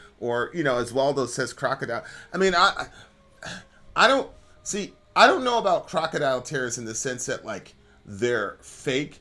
I think they're real tears, but I think the meaning behind the tears are completely different than what you would expect. So if somebody's crying in that situation, it may be genuine. They may genuinely just be crying for themselves, and then they can vocalize, oh, I'm crying because I'm sorry for you. They're really not sorry. They're crying for themselves. The deception comes in when they say that they're crying because they feel so bad that they did XYZ thing. But if you watch their behavior, the behavior doesn't change. So that's why it talks about tears fall from the shameless. I think it's a lot like human beings are so complex, it's amazing. Selfless are the righteous. And that's one of like the, there's people in the world that like constantly get taken advantage of. And I always say to myself, like, if you're somebody who's constantly being taken advantage of, then maybe you should look at yourself and see what's going on with you. Like, you got to look at yourself and be like, how am I being read like this? And if everybody, and obviously it's highly unlikely that everybody in your life is taking advantage of you. But if you feel that everybody's taking it, and trust me, I'm not victim blaming. I'm just saying, you got to look and say, what am I doing or what am I projecting to people that makes it so that I'm constantly in this situation where I'm being taken advantage of? Well, yeah, I think that there's a difference between, when the person says it themselves, when they say, okay, like, wait, am I doing anything that's causing this or that action to happen to me? Right. Instead of somebody else being like, well, this is your fault because you're Right. such a giving person. Right. Like, that's not for the person that's done the wrong to even point out or say. But if you want to I think that we should, like, everybody should do that for any situation like that. So when it comes up, you're like, okay, how did we end up in this situation? Anyway. Yeah, but we're on to your agenda, the dead end road to nowhere. Like, yeah, at some point, I think that's the way to do it, is to call the person out and say, we're on to your agenda. And, that... When he says, shelter me, guide me to the edge of the water, what do you think he was... That was right after he says, tears fall from the shameless. Shelter I think me, it's the manipulative nature of those types of relationships, because that's how you in order to take advantage of somebody long term, there's got to be some give and take. And so, shelter me, guide me to the edge of the water, like, that's what they do. They'll do things that are loving and caring, because if they were horrible to you all the time, then you'd get away from them, right? Like, so there's got to be some benefit. And if you think about, like, when you talk about lamb to the slaughter, when you think about it, it's like you have this relationship with this animal, and if the animal could, if the animal could talk, and you say, how do you feel about Farmer Jim? Oh, Farmer Jim's awesome. He takes care of my wool, blah, blah, blah, blah, blah. He feeds me when I'm hungry. He guides me to the water. Meanwhile, the entire reason he's doing that is because he's fattening you up for slaughter, which is that's how people are. Like, they'll guide you to the water. They'll take care of you, blah, blah, blah, because they know they're going to need to make a withdrawal from you at some point. And so... they'll lead you to the edge of the water. I thought he was saying tears fall from the shameless because the other person was, like, crying. And then it says, shelter me, guide me to the edge of the water. I thought it was the other person that was crying, then, making themselves like a victim. Like, shelter me, guide me to the edge of the water. Like, I need your help. Saying that to the person that they actually should be apologizing to. And then he says, selfish are the righteous, because he views himself, I guess, to be the righteous one that's going to keep helping in these situations. And he's so selfless that when they say, shelter me, guide me to the edge of the water, they jump right back into helping them. Burden me, lead me like a lamb to the slaughter. Yeah. To me, they're both... I mean, that's why I said it's a well-written song, because it can be looked at either way. To me, that's been my experience with people, so that's how I look at it. It's like, there's always these cycles of, I'm going to take advantage of you, blah, blah, blah. Then I'm going to cry. Then I'm going to be nice for a little while, and then we're going to do the same exact thing over and over again and go in a cycle. So I am interpreting it that way, but that doesn't mean that that's wrong either. It could very well be that, which is why I said this is a very well written. I like this song, even for a Dream Theater song. They didn't go with like a 3-minute interlude of "Look how good I am," like. It's just 3 minutes of like 7,000 notes. Ingwe Malmsteen shit. Like, I get it, you're a guitar virtuoso, thank you. But this song didn't have a lot of that. It was probably 30 seconds too long, but who's counting? I'm just being a jerk relative to Dream Theater. Prague. So yeah, I give this song a solid 8.8. 8.8. I had this one in at an 8.7. And the song definitely changed. Like, it had multiple transitions. There were some of them that I didn't like, and some of them I really liked a lot. Yeah, vocal style is not.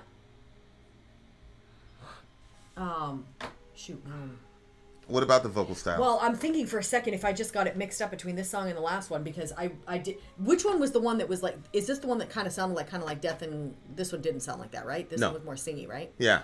Okay, I got it confused with that other one. Yeah. Okay, so I did like the vocal style of their singing. Yeah, I'm gonna go with an 8.7. 8.7.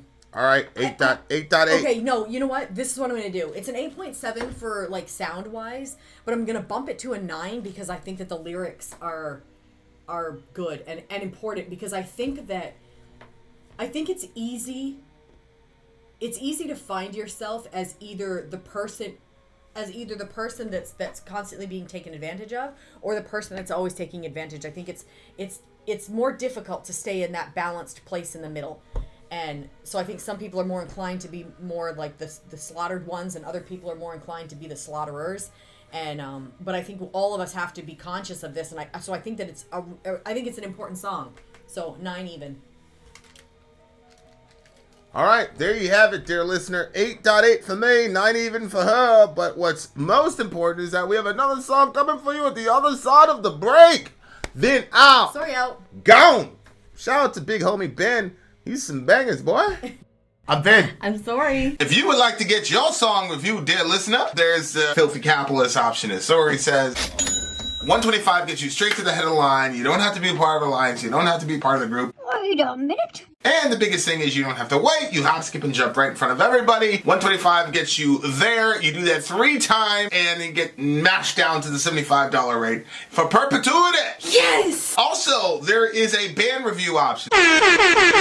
So if you've got a band and you're trying to get your band some exposure, hit me up at itsorry@gmail.com, and I'll show you the details about how to pull that off. You can also jump on Patreon, and there is a option on the tiers to be able to get your band reviewed. Obviously, we can't lie to you, so we can't guarantee a positive review.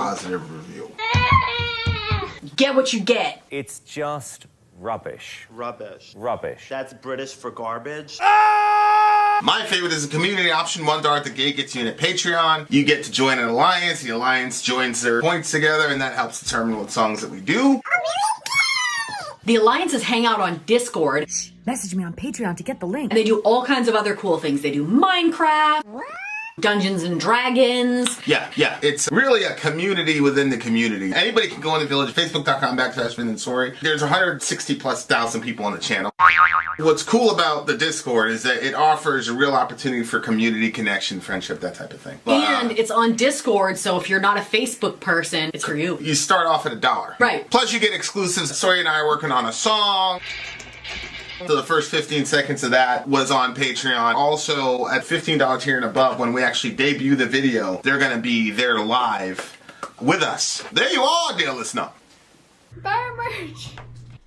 Buy our merch indeed. The child shall lead them to buy our merch. Vinny is getting his healthy drink right now. He shall be right back. And then we'll get into some Megadeth for the birthday. And you know what? I am going to do this. Ben, I had this situated. Oh no, here he comes. Damn it. I had this situated because I had little cute emojis. I had cute emojis on this. Leave it. What? I'm right there. I was right there.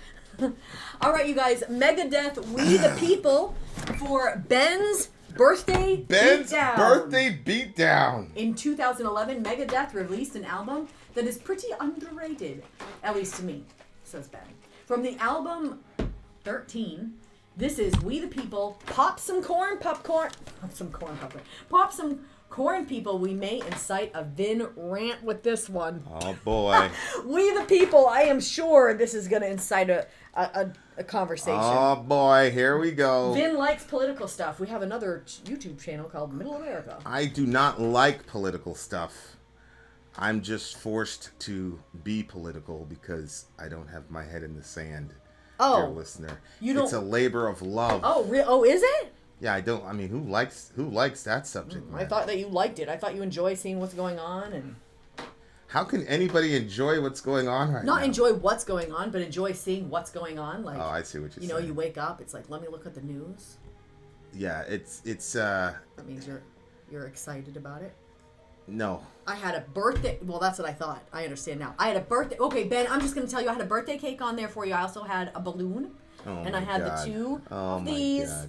and also Wow. that one where they blow. How do you rate? I don't get all With that the- shit on my birthday, Ben. Oh, you get other Good, things. good You Lord. get other things. Good Lord. Okay, here we go. Here we go. 2011 Megadeth, We the People. We the people. Let's do it. Wait, are you Happy sure? birthday, Ben. What? You got that one downloaded Yeah, I know. last. I though. know. That's because I went back to make sure I had all of them downloaded, and that one had gotten missed, so I had to throw it in on the end. Okay. Okay. I will pay for a year of Discord for anyone who wants to join up to 15 people. Holy shizzle shit. whizzle. All right, here we go. Megadeth, We the People. Let's do it.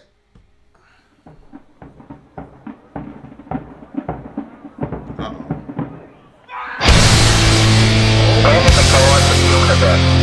It becomes necessary for one people to dissolve the political bands that connected them with another, and to assume among the powers of the earth the separate and equal place to which the laws of nature and of nature's God entitle them, burn our towns and destroy the lives of our people. In this time, transporting large armies upon their earth, to complete the work of death, separation, and burning. Secret bureaucracy, it's just a lie. The devil's henchmen in suit and tie. A sacred brotherhood, an ancient right. Politicians and the double lives they hide.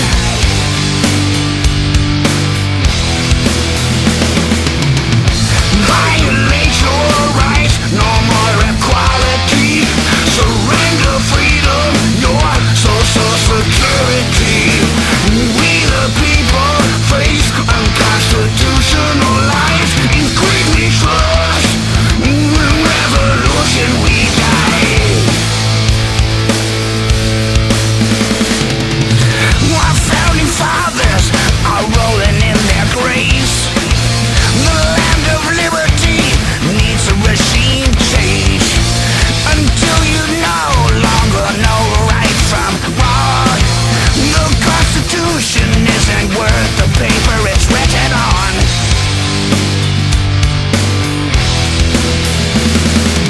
Violate your rights, no more equality. Surrender freedom, your social security. We the people face unconstitutional lies. In greed we trust, in revolution we die.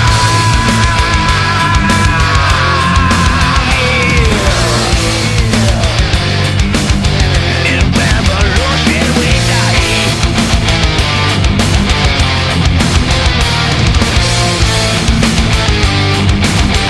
Freaking Megadeth, baby. Let's go. Screams from the future, warn of calamity, the coming plagues of the new disease, the Illuminati.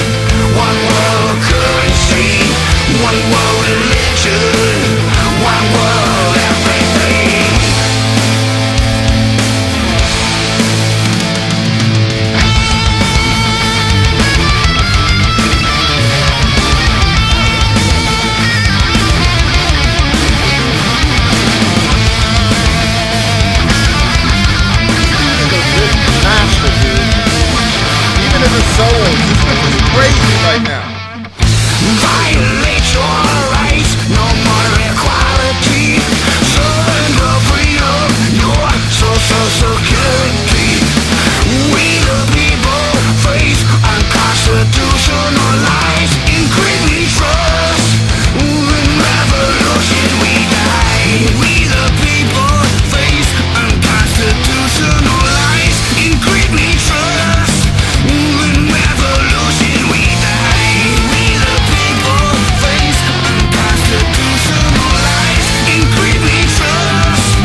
there, It's babe. done. Too short for you? Yeah, I'm a little pissed at this song.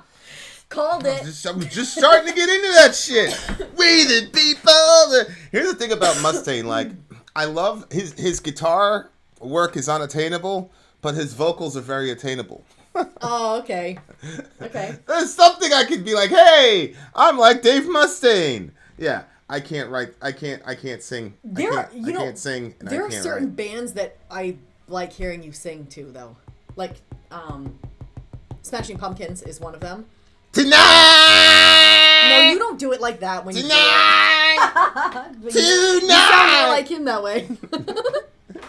But no, when you do it, you don't do it like that. But anyway, okay. We the people. Let's get ready for some politics here, ladies and gentlemen.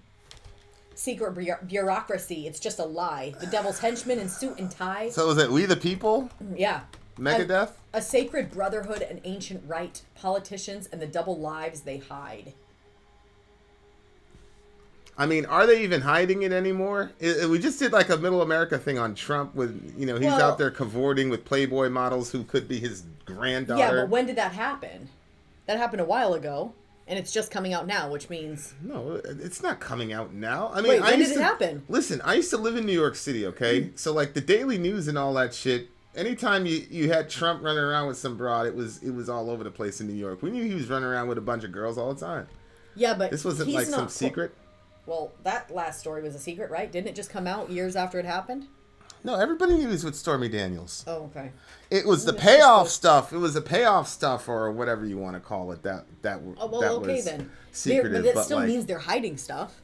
But I see what you're saying. Are they hiding a lot? Like, we actually get to see how crummy the politicians are now. And honestly, I don't think that they have the opportunity to hide like they used to. But we've got the internet, and how I agree. especially because like when everything started getting that. recorded and then stuff started getting dragged back up, like the politicians were still acclimating to that, and I still think that they are. I think they're Acclimating understanding to what? now. When they would say just like Hillary, when she said we came in and the bombs are going off or the cigarette flying, and the girl came up and brought her a flower, like she hadn't transitioned to the fact that your Hillary lies. Clinton. Here. Yeah. Shorty was ducking sniper fire. I forgot about that shit. Thank you for the flower. You know what I'm saying? Like, they were able to lie back then without us really being. They could hide before the internet. Is basically what I'm saying. Yeah. Now with smartphones and the internet, I think it makes it almost impossible for them to hide. So they still can try, but I think that the Yeah. I mean, he's talking about the Illuminati here, secret societies, a sacred brotherhood, ancient right. What is it? The Skull and Bones Society. It's like the Bushes were part of the Skull and Bones Society. The whole thing about being a conspiracy theorist is such an interesting idea to me. right there, the Illuminati. Yeah. Because, like, Okay, what is? the term conspiracy theory. Okay. It's meant to immediately shut down the brains of thinking people. Yeah. Right? Yeah. Because all you have to, and we saw this during. It's not credible until it becomes a fact, but before it's a fact, then it's just considered conspiracy, and it could be a fact, but then everybody... Yeah, but even after facts come out, they'll still call you a conspiracy theorist because it's a rhetorical device. It's a psychological device. Yeah. It's not an actual description of a mindset. So, like, during the whole Russiagate thing, Russiagate was a conspiracy theory. It was, whoa, Trump is secretly colluding with Putin, and Putin has videos of him getting peed on, and so in order for those not to be released, he's getting blackmailed by the Russians. Like that was what they were. That's what happened on national fucking TV with Rachel Maddow and the rest of them, and then she started spinning all these weird. But Rachel the Maddow, didn't she say that she's not? She didn't say she's not to be taken seriously, but she said she was. Yeah, they always say that when they get sued in court. Yeah. Tucker Carlson does it, she does it. Okay. But my point is, if you disagreed with the Russia hoax, they called you a conspiracy theorist. That's when I said to myself, oh, okay. They've weaponized the word. This is what it is from the beginning. Because the term conspiracy theory, I believe, came up during the Kennedy assassination. Oh, really? Because people weren't buying it. They weren't buying the official story. And by the way, agency just released like a couple months ago. Wow. They basically it's like, yeah, we had something to do with the murder of JFK because Yep. all the players are dead now. Bush is dead. Yep. You know, Bush was the head of the CIA at the time. Kennedy was talking about like a dark cabal of people that were moving in secret. He was about to like expose the CIA. Feel how you want to feel about it. I can tell you that folks in that agency believe that first of all, the leaders are not elected, and they're essentially lifetime appointments, pretty much for as long as you want to do it once you get to the upper echelon of the agency. So because of that, it creates this dynamic where the incoming president is just Johnny. It's like man. it's like you weren't here Yeah. 5 years ago, and you're not going to be here 4 years from now. Right. So we'll tell you what we want. Like that's how it goes, and that's their beliefs. It's all these groups have a different belief. Like if you want to be like a constitutional blah blah blah, a ground worker, a special agent in the FBI. Like I'm talking about the ground level. That's them, man. Salt of the earth. Pure Constitution. I mean, you've seen that demonstrated. I know, like, I have, yeah. Ridiculous loyalty to the Constitution. Agency, it's not like that. It's American supremacy is the best thing for Americans in the world. That's the presumption. Americans in the world and the world. Which one did you American say? supremacy is the best thing for Americans and the world. And the world? Oh, wow. In that order. Okay? Yeah. So they're gonna do whatever they have to do in their minds to secure that kind of future. Like fomenting, let's say for example, like if you wanted to weaken somebody that could compete with you, and then you wanted to drag other countries, like for example, like you could like continuously push hostile actors right to the border of that country and continue to sable rattle with that country and continue to instigate a conflict so that when that country finally says you're coming too close, we're going to defend ourselves. Now you can initiate all these sanctions and all types of crazy shit and try to marginalize them and all the rest of it. Like things like that. Or like, for example, like if you wanted to go to a war, for example, with a region and you knew that actors were in your country from that region who were about to do some evil shit, you could kind of look the other way and then they could do some shit. You can initiate a whole bunch of shit. You can initiate the Patriot Act. You can also initiate foreign wars that we still haven't gotten out of. It's so fascinating to me that all the media has to do is call something a conspiracy theory, and immediately people's minds will just completely turn off. That's the crazy thing about language is it was meant to bring us like together and for us to be able to understand each other, but then you can't when words then become what shuts our brains down instead of what turns them to understanding. Yeah. Instead, it just makes our brains close. There are so many words that we've done that to. Yeah. No, you're absolutely right. Like, and like conspiracy theory is just like it's just one of them. Like, the media was pushing a conspiracy theory with the Trump hoax. It was a total lie. But anybody who disagreed with that narrative, they called a conspiracy theorist. Mm-hmm. It's the same thing that happened to Jimmy Dore with this whole COVID situation. He got vaccine injured, and TYT, they were calling him a conspiracy theorist. I'm like, it was him. He's telling his own experience. He's not talking about a theory. Mm-hmm. He's saying he had an adverse reaction to the vaccine. And sure enough, lots of people have had adverse reactions to the vaccine. Like, But as soon as they said conspiracy theorist, boop, it shut down your mind. So even though he was talking about a real thing, a true thing, nope. And you had people in this chat. You had people in this chat like a couple of years ago saying, well, you know, I forgot what country it was. Middle was talking to me about. It was some country like... It was some country that wasn't doing the lockdown or whatever. And he's like, they're doing fine with herd immunity. And I was like, no, that's not real, blah, blah, blah, blah, blah. And Middle Earth is like, I don't know, bro. Like, it looks like, I'm like, I want to look at the CDC, blah, blah, blah. Well, it turns out the CDC purposely left out the largest demographic relative to COVID. You know, it was like the demographic between 18 and 55. And, like, those people had, like, great numbers relative to their own natural immunity overcoming COVID in a day or two or three or whatever. Same thing with Joe Rogan. Joe Rogan, his doctor prescribed him ivermectin. Right. But because Trump used the term ivermectin, I know they made it sound like he went down a friggin' Tractor Supply and bought himself some horse pills and friggin' made himself all green and sick, looking like Shrek and shit. And you know they what I'm put a saying? filter on and made him look sicker than he actually was. Come on, guys. Yeah, here's my thing. Like, I don't believe that the Illuminati or secret society, I don't believe that these are omnipotent, omniscient people. Mm-hmm. I believe they're extremely powerful and influential. I think, for me, the big concern that I have is a couple things. One is, like, we have such a short memory.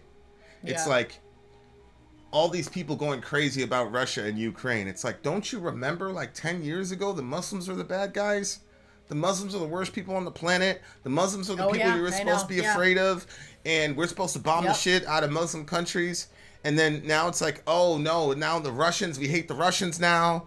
And the Russians, who have a GDP of Los Angeles, somehow were able to control Donald Trump. Like, and it's like, instead of Trump just killing Putin, like, oh, you've got these tapes on me. Like, instead of Trump saying, I've got the most powerful military in the world, I'll fucking kill you. No, it's like, my thing is, if you learn, then you'll be more prepared the next time it happens. So, like, I was completely propagandized after 9/11. Mm-hmm.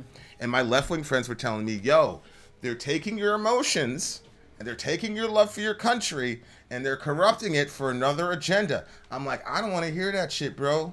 I saw people from New York City jumping out of buildings to escape a worse, like, people gonna have to die for that shit in bunches. I don't give a fuck. And they're like, you're being propagandized. Those people in Iraq did not do that to you or your family. Mm-hmm. I don't care. So they took that youthful rage or whatever, and they absolutely, and Black Hawk Down came out, which you talk to anybody like in this generation about the effect that Black Hawk Down had on them. And a lot of people don't understand the proximity of the release of Black Hawk Down to 9/11. Yeah. Do what you will with that. Like, my thing is, I'm cool. As long as you learn from what happened and you're on guard the next time, then it's a win. So when I see this Russia-Ukraine stuff and the same apparatus that was telling me to hate Muslim people is the exact same apparatus that's telling me now to be afraid of Russia and Russian people. Like, when I was doing Middle America, doing the whole Russia scare or whatever, and then what's-his-face was saying, scum, Russian scum. I was like, yo, what's going on here? I'm like, there are like literally hundreds of thousands of Russian Americans. Like, are we thinking about those people? I was thinking about my friend that I used to work with. And every time I would say something like that, I'd get a Russian person in the comment section saying, thank you. Yeah. What the fuck? And now you got people accepting shit that they would never accept. You got PayPal, all these people freezing out Russian gamers. There was a couple of them where just because you're Russian, your shit got frozen, destroyed your social media career, which is extremely difficult to build. And is extremely precarious. It's not like there's unemployment if your channel dies. That's not how it works. You don't even get you can't even get business insurance for this type of living. So it's like, there was a lot of things. There's a tennis player that they wouldn't let play unless he signed a loyalty oath. There's another tennis player that was COVID negative, but he wasn't vaccinated, so they wouldn't let him leave the country. This is all in Russia? No, this is in the Western world. A lot of this shit was happening. Yeah. Like, they did a lot of really, really, really evil things to Russian people, and people who otherwise would have said that's discrimination allowed it to happen because they were so brainwashed by their government to hate Russian people. And that's why I'm looking back, I'm like, think about this, guys. For the last 6 years, we had Russiagate, right? So your mind has already been prepped for 4 years, and then it just so happens that Putin invades, and now, so like, it's like, this is a coincidence. I'm supposed to look at this as a coincidence. You guys have been doing nonstop Russophobic reporting for 4 or 5 years, and now here we go. We've got this big war, and now we're supposed to ignore the right sector, fucking Azov battalion, all these times that these guys are doing actual Nazi salutes. Right. So, that's like, crazy. You had Rachel Maddow and all these people calling Trump supporters. Now, these are Americans. You had all through the Trump administration, you heard fascist, fascist, fascist, Nazi, Nazi. Every fellow American who voted a way we didn't like was a fascist. And I remember on Middle America when it was 2020 and people were like, yo, I can't believe anybody would vote for this fascist. They would vote. And now you're supporting a country who nationalized the media, who literally has Nazis walking down the street saluting, who has Nazi insignia all over their gear, who deposed other political parties that were peaceful, who confiscated citizen journalists and made them apologize on camera. All hallmarks of actual fascism. And you're giving these people full-throated support. It's because the media told you that they were the good guys and that the Russians were the bad guys and that you should love this group of people and fear these people. You know, the media didn't tell you to care about the Yemeni people, so the Yemeni people have been suffering for a fucking decade. You don't care about that, right. But you honestly believe you're a good person for putting a little Ukraine flag on your whatever. On your profile you're thing. Doing exactly what your government told you to do. It's the same thing think about this flag shit. Everybody after 9/11 and post-Iraq war, every patriotic American had a little flag bumper sticker. You don't remember that? Yeah. There's flags everywhere. Everywhere. And now if you're a good disciple of the media, you're going to put a Ukraine flag on you don't know shit about Ukraine. You don't know anything about Ukraine. We're supposed to be afraid of the Russians, but then they went and they took all their oil and stuff and blew up their thing. we blew up Nord Stream 2. That's not something that looks like people that we should be afraid of. It looks like people were taking from. We're stronger than you is what it looks like. It's unbelievable. It's like you're completely programmed to just go along with whatever the media says. And it's like we can't learn. Like, when have these people, the intelligence community, big media, when have they ever told us the truth about a war? Ever. And like I said, fool me once. That's fine. Yeah. So the one time they fooled me was post 9/11. Okay, you got me. And some of this is ego. People don't want to believe that they could be propagandized. Wow. Yeah. Nobody wants to be propagandized, and you don't want to have to believe that the stuff you did that is causing you, duress or stress or whatever you want to call it, because they've been in that situation. Like, you have to come back and admit that you were propagandized into that trauma. Yeah. Yeah, you have to. That's hard. Well, it's not hard for me. I got propagandized. Yeah. Like people, like the ego. You know what? I got to say this.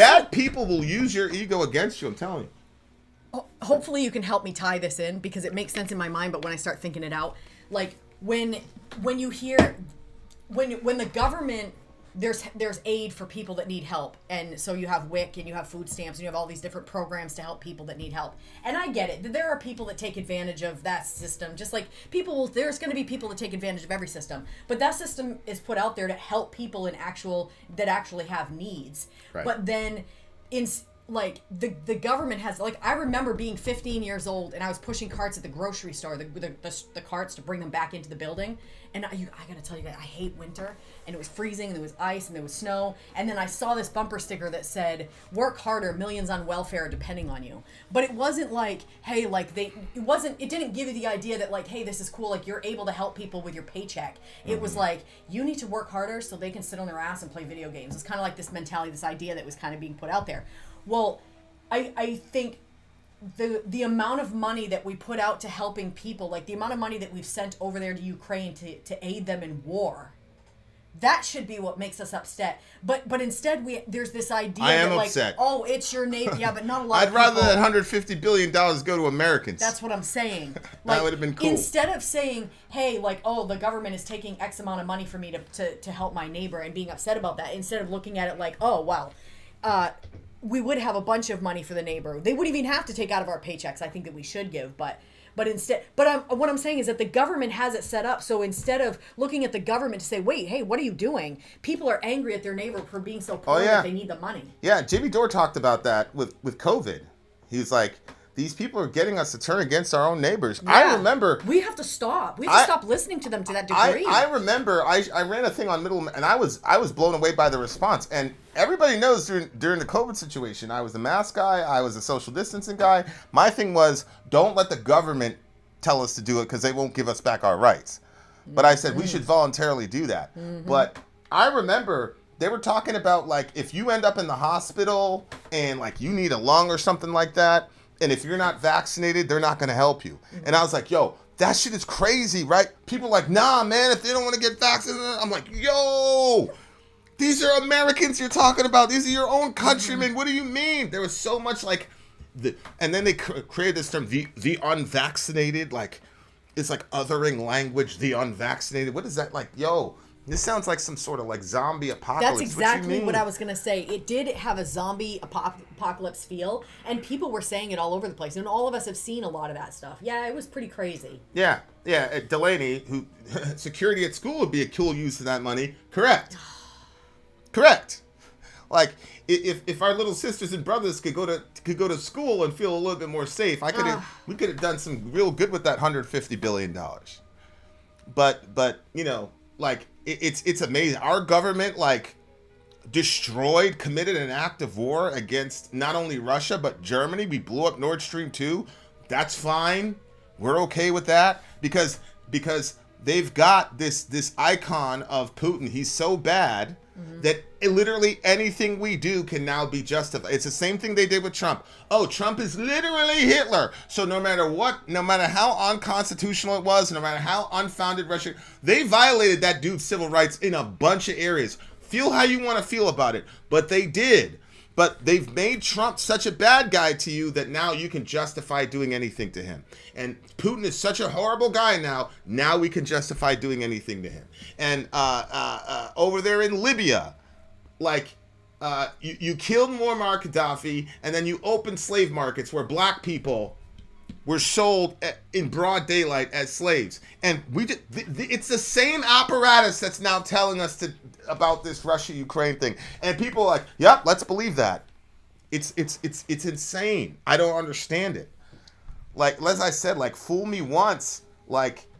And it's not about protecting one group of people over another group of people. Obviously, like, we're human beings, so you do want yourself and your family to be protected first. Like obviously, I want my kids safe and stuff, but at the same time, like, we have to prioritize the health and well-being of a human being, all of us, instead of, like, we have all of these weird divisions that, like, if you can, like, stop and kind of pull back from it, it's like we've been socialized this way. We've divided ourselves up into places on a map. We've divided up ourselves to colors, cultures, all these different things. But we all of these were man-made things that we've set up.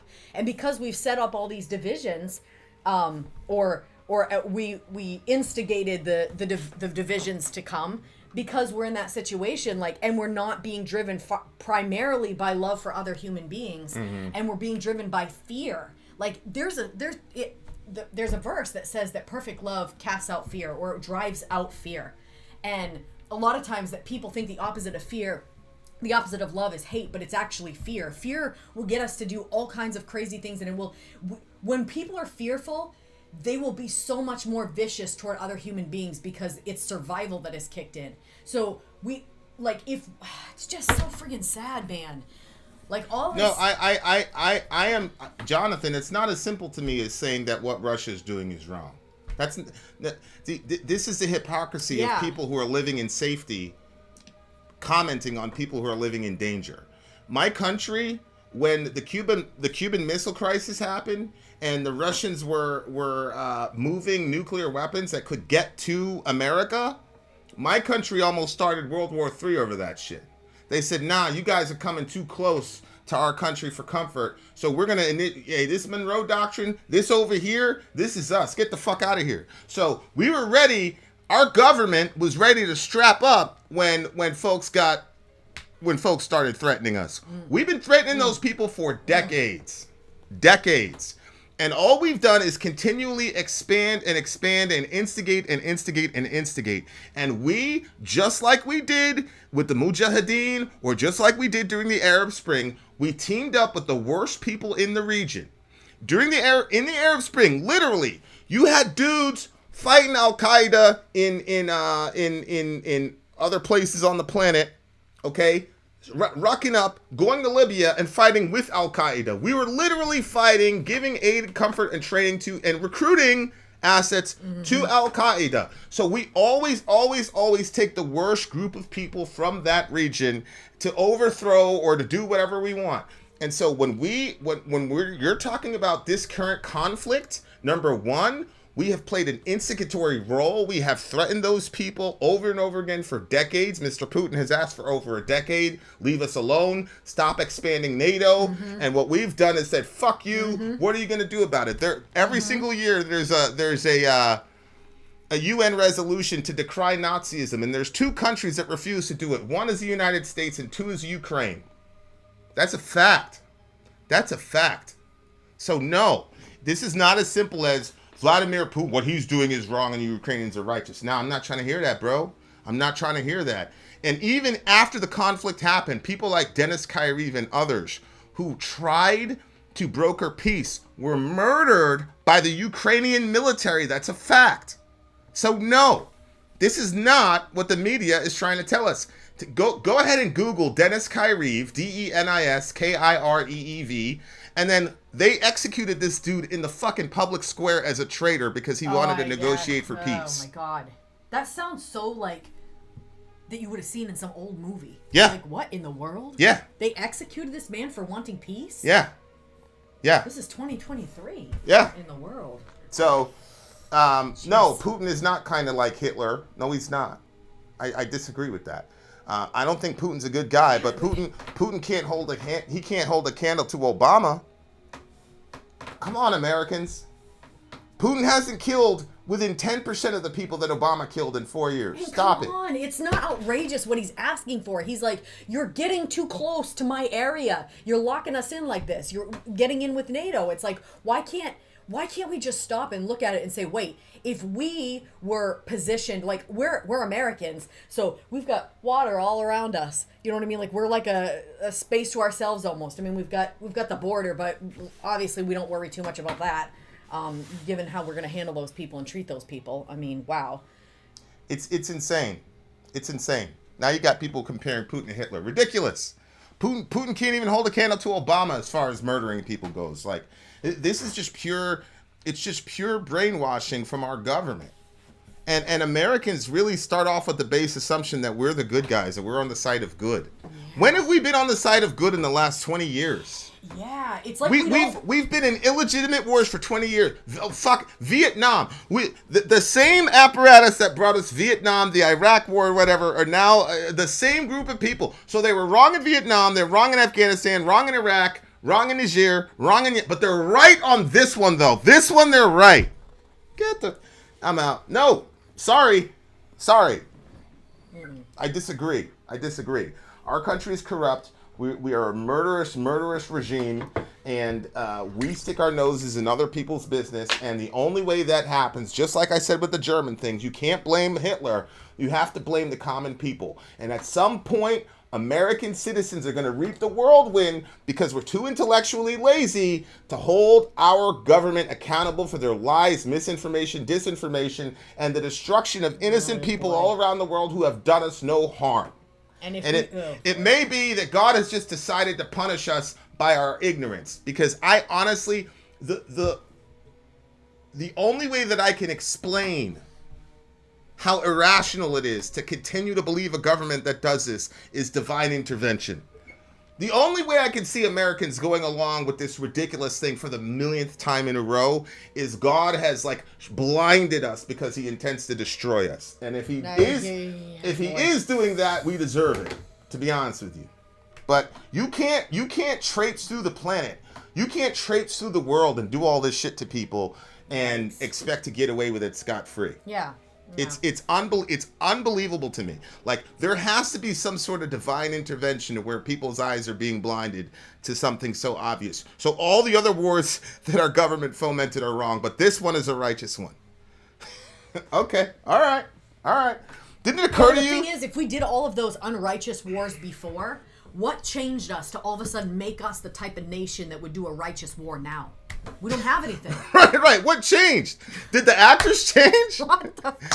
We saw Joe Biden. We saw him yesterday. We saw him in the Obama administration. Yeah. Like, it's all the same actors. CIA, the Bush family.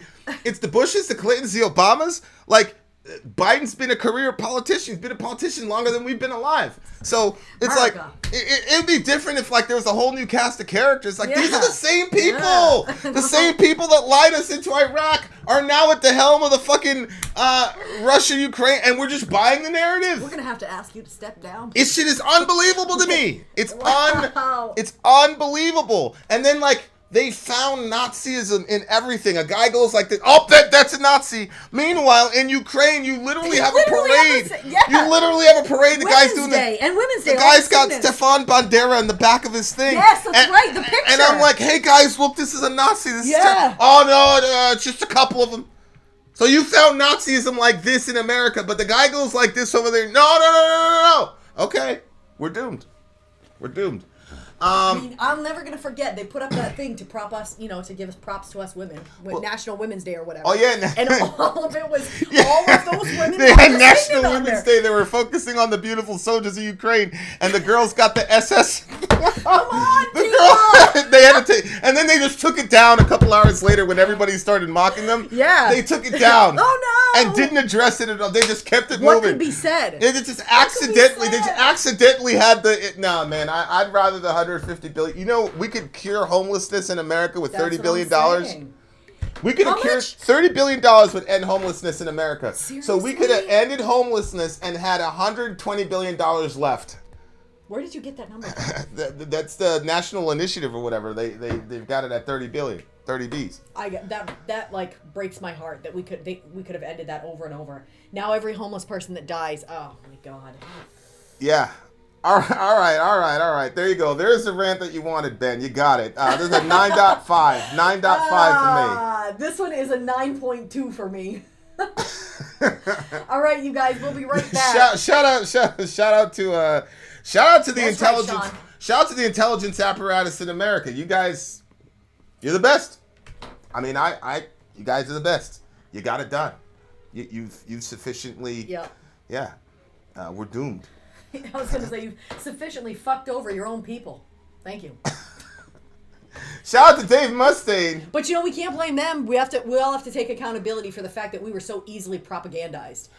Well, that's okay, Jonathan. I mean, look, if you have any data that can refute anything I just said, then we're happy to hear it. As I said, I've been wrong before, and I have no problem. People in this chat can attest to you. I have no problem saying publicly where and when I'm wrong. Yep. But like the emotional, this makes me sad, blah blah blah, doesn't resonate with me. Get me facts. Get me facts that refutes what I was saying. There are no Nazis in Ukraine. The Ukrainians didn't nationalize their media. They didn't depose other political parties who were fighting for peace. They're not persecuting the Russian Orthodox Christians over there. They're not doing that. That's all made up. That's all a narrative. They're not tying people to poles, stripping them naked and shit, men, women, and children for whatever. You sure? I'm making all this up. That's just a narrative. That's Russian propaganda. Okay, get me information that refutes that, and then I'll listen to it. Oh, geez, Sean, is that true? Okay? Simple. In Seattle, Washington, over 300 homeless people died last year. All that could have been prevented, but All instead that could we're have been sending prevented. money Yeah. to Ukraine for war. Yeah. What is going on? Yeah, so then people can die in bunches, by the way. I do have to say, I feel like I've been stolen from, because I don't think that they should be able to give out that much money without consulting we the people. Yeah, man.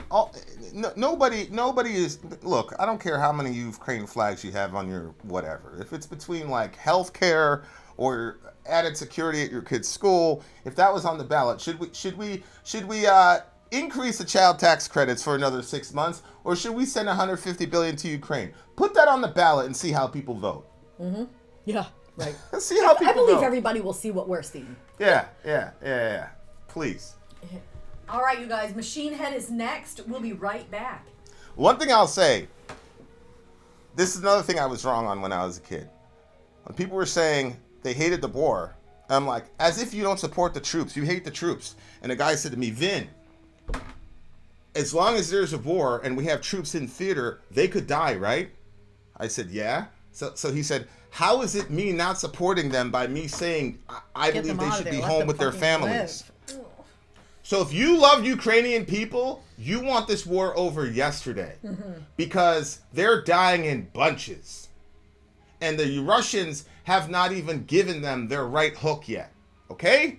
So if you actually, they've got Belarus, they've got Crimea. Like, if you love Ukrainian people, you wouldn't want them all in body bags by the tens of thousands. So that's the other side of this. Okay, there you go, Ben. You got your little rant. What? Vin out. L'Oreal. God, holy smokes, we're doomed. I'm Ben. I'm sorry. If you would like to get your song reviewed, dear listener, there's the Filthy Capitalist option. As Sorry says, 125 gets you straight to the head of the line. You don't have to be a part of the alliance. You don't have to be part of the group. Wait a minute. And the biggest thing is you don't have to wait. You hop, skip, and jump right in front of everybody. 125 gets you there. You do that 3 times, and you get mashed down to the $75 rate for perpetuity. Yes! Also, there is a band review option. So if you've got a band and you're trying to get your band some exposure, hit me up at itsorry@gmail.com, and I'll show you the details about how to pull You that off. can also jump on Patreon, and there is a option on the tiers to be able to get your band reviewed. Obviously, we can't lie to you, so we can't guarantee, a positive review. Get what you get. It's just rubbish. Rubbish. Rubbish. That's British for garbage. My favorite is the community option. $1 at the gate gets you in at Patreon. You get to join an alliance. The alliance joins their points together, and that helps determine what songs that we do.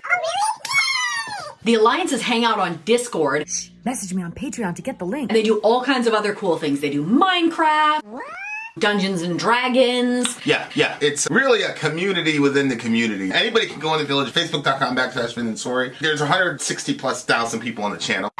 What's cool about the Discord is that it offers a real opportunity for community connection, friendship, that type of thing. And it's on Discord, so if you're not a Facebook person, it's for you. You start off at $1. Right. Plus you get exclusives. Sorry and I are working on a song. So the first 15 seconds of that was on Patreon. Also, at $15 tier and above, when we actually debut the video, they're going to be there live with us. There you are, dear listener. Buy our merch. Buy our merch indeed. A child shall lead them to buy all merch. Yes, dear listener. Yes, dear listener. Yes, dear listener. This is Vin and Sorry. We are hanging out, listening to some of the best music in the world for the big homie Ben. You can see on the scrolling ticker over here, that's actually a hallucination. There is no real thing over there. You're just... Anyway, we don't want to talk about that right now. Guys, this is Ben Bear's birthday. He's got nothing but bangers. It's been banger after banger after banger after banger, and this next song is no freaking different. Machine Head is next. Imperium. Machine Head Imperium is the name of the game. Shout out to Amy Lee forever. Shout out to Amy Lee forever. Okay, Never, guys. never. Oh, we got the Wacky Machine Tour in Head here. Wacky Imperium. Tour is listening from work. All right, guys, let's go. Machine Head Imperium is the name of the song. Let's do this shit. Not what I was expecting. What happened? I don't know.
power of the metal!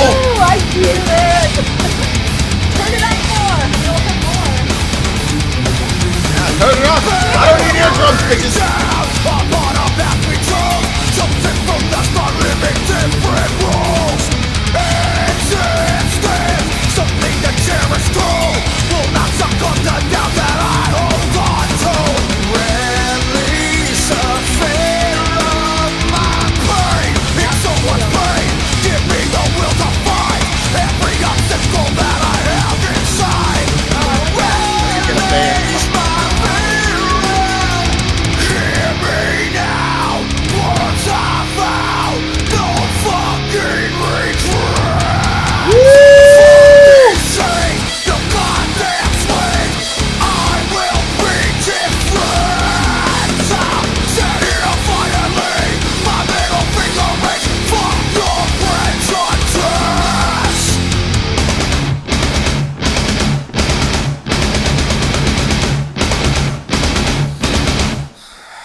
All my life, always after the road.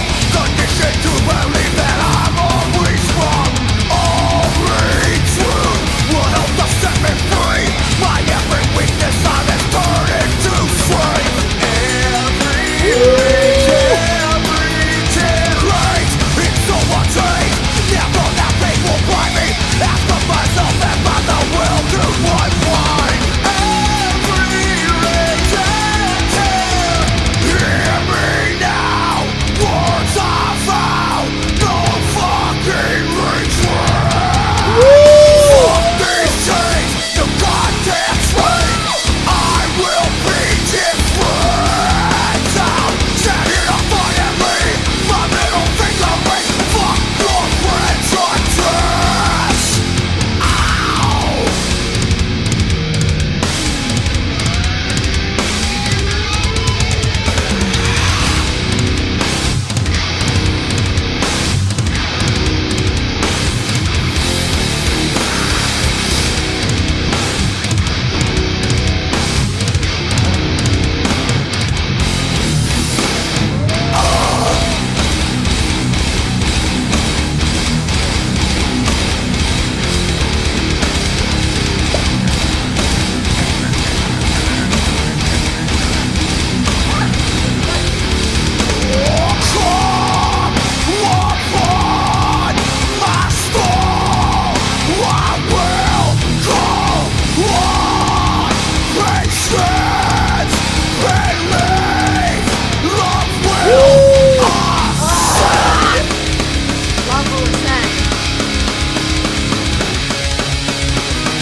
Just listen to it. Voice so true, inside calling. Just that you want back. What you want, keep from falling. Let go your sorrow. Sun will shine, this I promise. Rising tomorrow. Rising. Hear me now. One thing is out of control. Of my life of society's own. I found no one will let me astray. Rise to challenge all human race.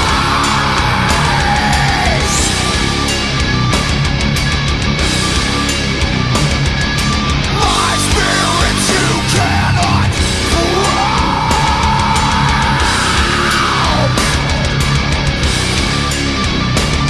When we won't lose.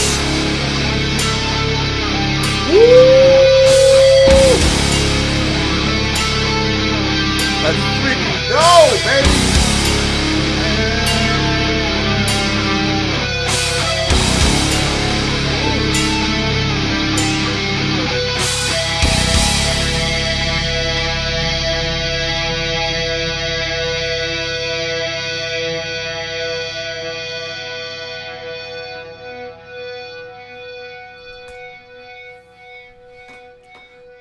freaking go, That was bro. a really good one. That was, I don't know. I feel like It's that's been a the song while of the since I night. reached for the dials and twisted them up. I feel like that's the song of the night. Maybe even the I think song of the so. week. I think so. I think it would have to be. All right, that was Imperium. Did I put yours up too high? I like cranked yours to 3/4. I love them, but on Metal Meltdown, I lost battling with them because apparently metalheads hate the singer. Stupid. Yeah, he's kind of a controversial figure for some reason. I'm not sure why, but yeah, I heard that about him too. Wait, his vocal style or No, him as a person? Him as a person, I've heard. Oh, really? People don't like him or whatever. I don't know. That's interesting. He did say something about, like, he came out and was really up against Phil Anselmo's, like, the racist shit that Phil Anselmo was caught up in. He did kind of, like, call Phil out on that. And, you know, Phil is a beloved member in the metal community, so I don't know if that was it or what. But, yeah, he, people hate that boy. That's interesting. Sometimes you don't know where it's coming from. You know what I mean? Yeah, I know. I mean, that's just speculation. I don't know why they don't like him, but I don't know, man. Dude seems pretty talented to me. Yeah, I wonder if he wrote these lyrics too. Oh, yeah, I'm sure he did. Yeah, sure he because did. like the way that he ended it after you just said what you said, that people don't really like him. Yeah. Oh my gosh, I loved this one. Bearing down upon a path we choose, chosen from the start, living different rules. You know what's so interesting? I almost always never hear the first verse. I usually hear the chorus and then verse 2. Interesting. Okay. Yeah, I don't know why. Because almost every time I start reading verse 1, I'm like, what the fuck? And then I remember, I'm like, okay, that's right. I usually pick up on verse 2. Bearing down upon a path we choose, chosen from the start, living different rules. Existence, something to cherish true. Will not succumb to doubts that I hold on to. Release the fear of my pain. Okay, that's where I started seeing it. Release the fear of my pain. In so much pain, give me the will to fight. Wait, please tell me, did you find this preachy? No. Okay, good. I loved it so much. And usually when I really like something, you'll end up saying it's preachy. So I wasn't sure. So that part when he says, because we talked before about fear a little bit, like, and how that's like the opposite. So when he says, release the fear of my pain, it was like, you know, in your class, like basically not a karate class, but was it? Taekwondo? Was it Taekwondo? The first one where they hit you in the face, like you had to get hit in the face. That was right at the beginning. Yeah. Was that Taekwondo? Yeah. Okay. Like that idea of like dispensing with the fear of pain. Like once you're not afraid of pain and you pass that point, then things are different. So he's saying, release the fear of my pain. In so much pain, give me the will to fight every obstacle that I have inside. And so at this point, I thought we were talking about somebody that's like kind of like fighting their own demons. But he's understanding that like he's afraid of the pain that it's going to cost him when he tries to fight that inner part of himself that really sucks. But he's at this point, I think, where he's like, he wants to release the fear of the pain and just embrace the pain, embrace the discomfort, embrace the everything to be able to move on. But when he said, give me the will to fight, to me, that sounded like a prayer, for sure. Every obstacle that I have inside. And then he says, release my fear. And then he goes, and hear me now, words I vow, no fucking regrets. That part was crazy to me because, Why? well, so, I've always talked, and I've said it a bunch of times on this channel, like how I felt about the concept of regrets and like having, as a teenager, writing no regrets on my wall and like wanting to live my life, like always to make sure that I wouldn't have any regrets in the future. But what I ended up doing was living a life that was very fearful because I would have to like be like, okay, what could go wrong? And then try to prevent that eventuality from happening. So you're living in a really fearful way. Mm-hmm. And, shoot, go ahead. You just go. Cause I gotta collect my thoughts a little bit more. Go ahead. Well, he's talking about no regrets.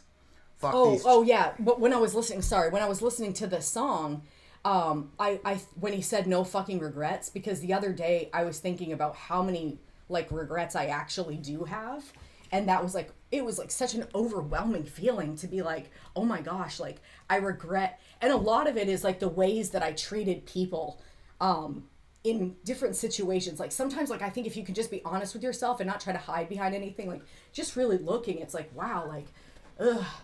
And so like I had that moment, but then when the song came up, and it said no fucking regrets. Like literally when that came up, I thought to myself, ugh, I wish that I could say no fucking regrets. And as soon as I said that, I thought of this verse where like God is working all things for your good. So like in the end, we're going to look back, and I just felt like God in that moment said like, you're going to look back and say no fucking regrets because he works everything. So even the stuff that looks like, I mean, nobody wants to look back and be like, oh, I did this and this horrible thing. Like, but in the end, like God's going to make lemonade out of those lemons. Like God has a plan in it, better than lemonade out of lemons. But so that was like a crazy part, like even to just have like that moment when the song was happening. And it was such an empowering song too. It was like rising, but it was also like hard. So it made it feel like we're going up, but it's a climb. It's not, it's not so he says, fuck these chains. No goddamn slave. I will be different. And again, at this point, I thought we were talking about like, I thought he was saying like he was going to be different from the person that he is internally. Like you keep making the same decisions over and over and over, or you react the same way every single time a situation happens. Well, we have to learn to get in front of our situations and not react to everything all the time. And when he says, I'm going to be different, I thought he was saying like, okay, if every time this certain thing happens to me, I get angry and I whatever, kill a cat. I'm not gonna do that anymore. Like when I get angry, I'm gonna recognize kill that the I'm cat. angry. Most of the time, it's kick the dog. SubhanAllah. I know, but it felt a little bit more metal to this say. metal shit is starting to really influence your way of thinking. Oh my gosh. But anyway, yeah. You know, see what I'm saying? Yeah. Like the whole, all Think my life differently, I've felt be differently. alone, conditioned to believe that I'm always wrong. Only truth will help set me free. I do have My to say, every sorry, weakness I must turn into strength. I changed the word prejudice because I said I changed it to injustice because I was just thinking about like all the like to me injustice and like love and stuff are such a big factor in what's going to actually be the change, the massive change in the world, because you have to have love to be able to forgive somebody for wronging you, so that way like stuff can change, or to be able to like that you talked about that a soft answer turns away wrath. Yeah. And like that's like the theme for the year. I have not forgotten. That's like a daily thing for me. You should remind me of that. You should remind me that's the theme of the year. I forgot about that. Oh yeah, I should have. Because every time you remind me of it, it like kind of writes out. I'm like, oh, that's right. Yeah. Anyway. Yeah, it's that whole line, the truth will set you free. Yeah. And that's fascinating. That's one of those lines where that came from Jesus. And it seems to be one of those lines that really resonates with the world, particularly the Western world. This concept that truth will set you free. That line. Oh yeah. Yeah, it's like. Oh yeah, that's true. Yeah, but the context of that passage was Jesus trying to convince people that they were bad. He said, "We're Abraham's seed. We've never been slaves of anyone." Wow, boy, and he said, everyone who sins is a slave to sin. Yeah. So he's like, you guys think that you're free people because of your genetics. Yeah, it's not. He said, everybody who sins is a slave to sin, but whoever the Son sets free is free indeed. Is free indeed. And you shall know the truth, and the truth will set you free. Or make you free. I don't know why they used to say that. So if you think about it, like that's the context. The context is, you guys, the ultimate slavery is not slavery that outsiders put on you. It's a slavery that's inside of you. It's your own self, and your predilections, your addictions, your constant mental loops of self-destruction, your own actions. Those enslave you. That's the real slavery. Like you can't.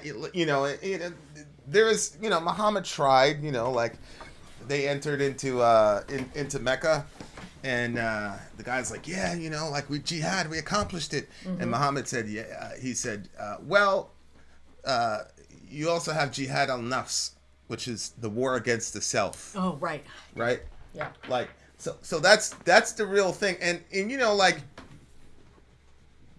obviously as a Christian, I'm like, yep, that's it. That's right there. And now, we're free. But then you have to ask yourself, well, how do you define freedom? Is freedom, like, that's a really... Think about that question. Peace. It's peace and it's joy. If I can Okay. get peace and joy, then I feel I'm free. Okay, so are you free if Oh you're shoot, no, because that could be a heroin addict. right? Like in the no. highest moment of ecstasy Yeah. on heroin, Yeah. then if you define freedom that way, then you're free. Okay, well then, long term, the consequences for my actions are also joyous, and that Yeah, there, boom, I got it there. The consequences. The consequences of so your if you're actions a and serial that- killer and you get joy from killing people, are you free? Oh no, shoot. Okay, well, what is As a matter the of fact, answer? that's a form of slavery. Actually, is a thing is being trapped in a thing that brings you the most happiness that you want to stop doing. Like a sex Yeah, addict. that's or a true. Yeah, like, yeah, you hear That's people what I'm talk saying. about Like, so that. the concept of freedom is not this simple idea that people think it is. Yeah, Like I guess Americans talk freedom. Yeah, What does the that flag, mean? yeah. What does it mean? We can do what we like, want, Like you basically, is have, what they like think. we just had a discussion, and like there's a certain guy in a certain country. He's like this horrible, terrible person. Blah blah blah. And it's like, So are we free as Americans? Like the government takes your money, spends it all places that you don't agree with.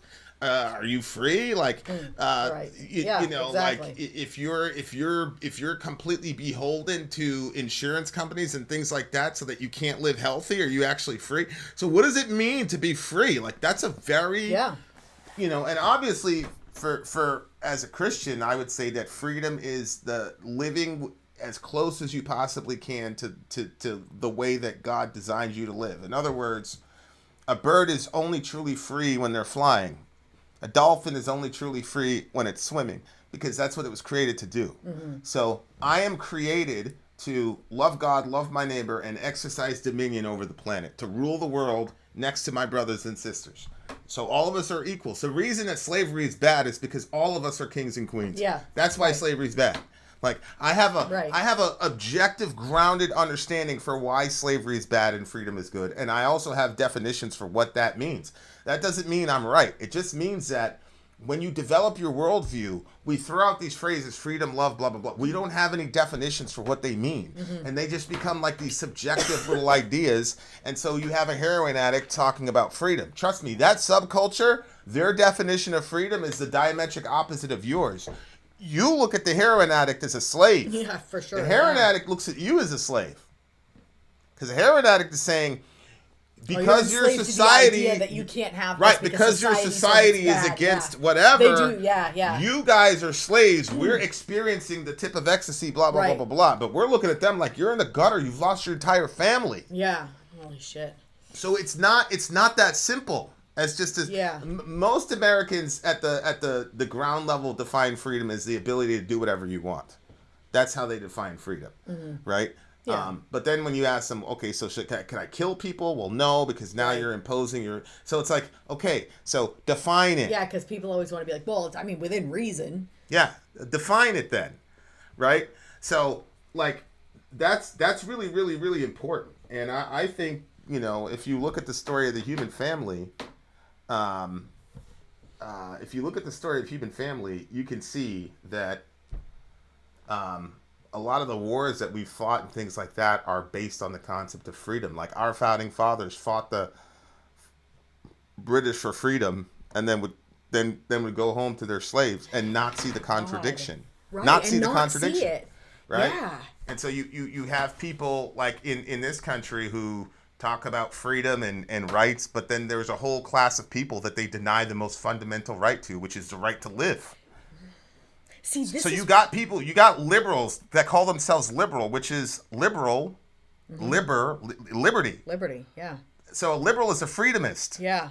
but they're the ones most likely to deny an entire category of human beings the fundamental right from which all other Existence. rights spring. Yeah. You don't have the jeez. right to free speech or free assembly or any of that if Nothing. they don't let you live. Right. So you have people that are, and then the irony is they call themselves pro-choice.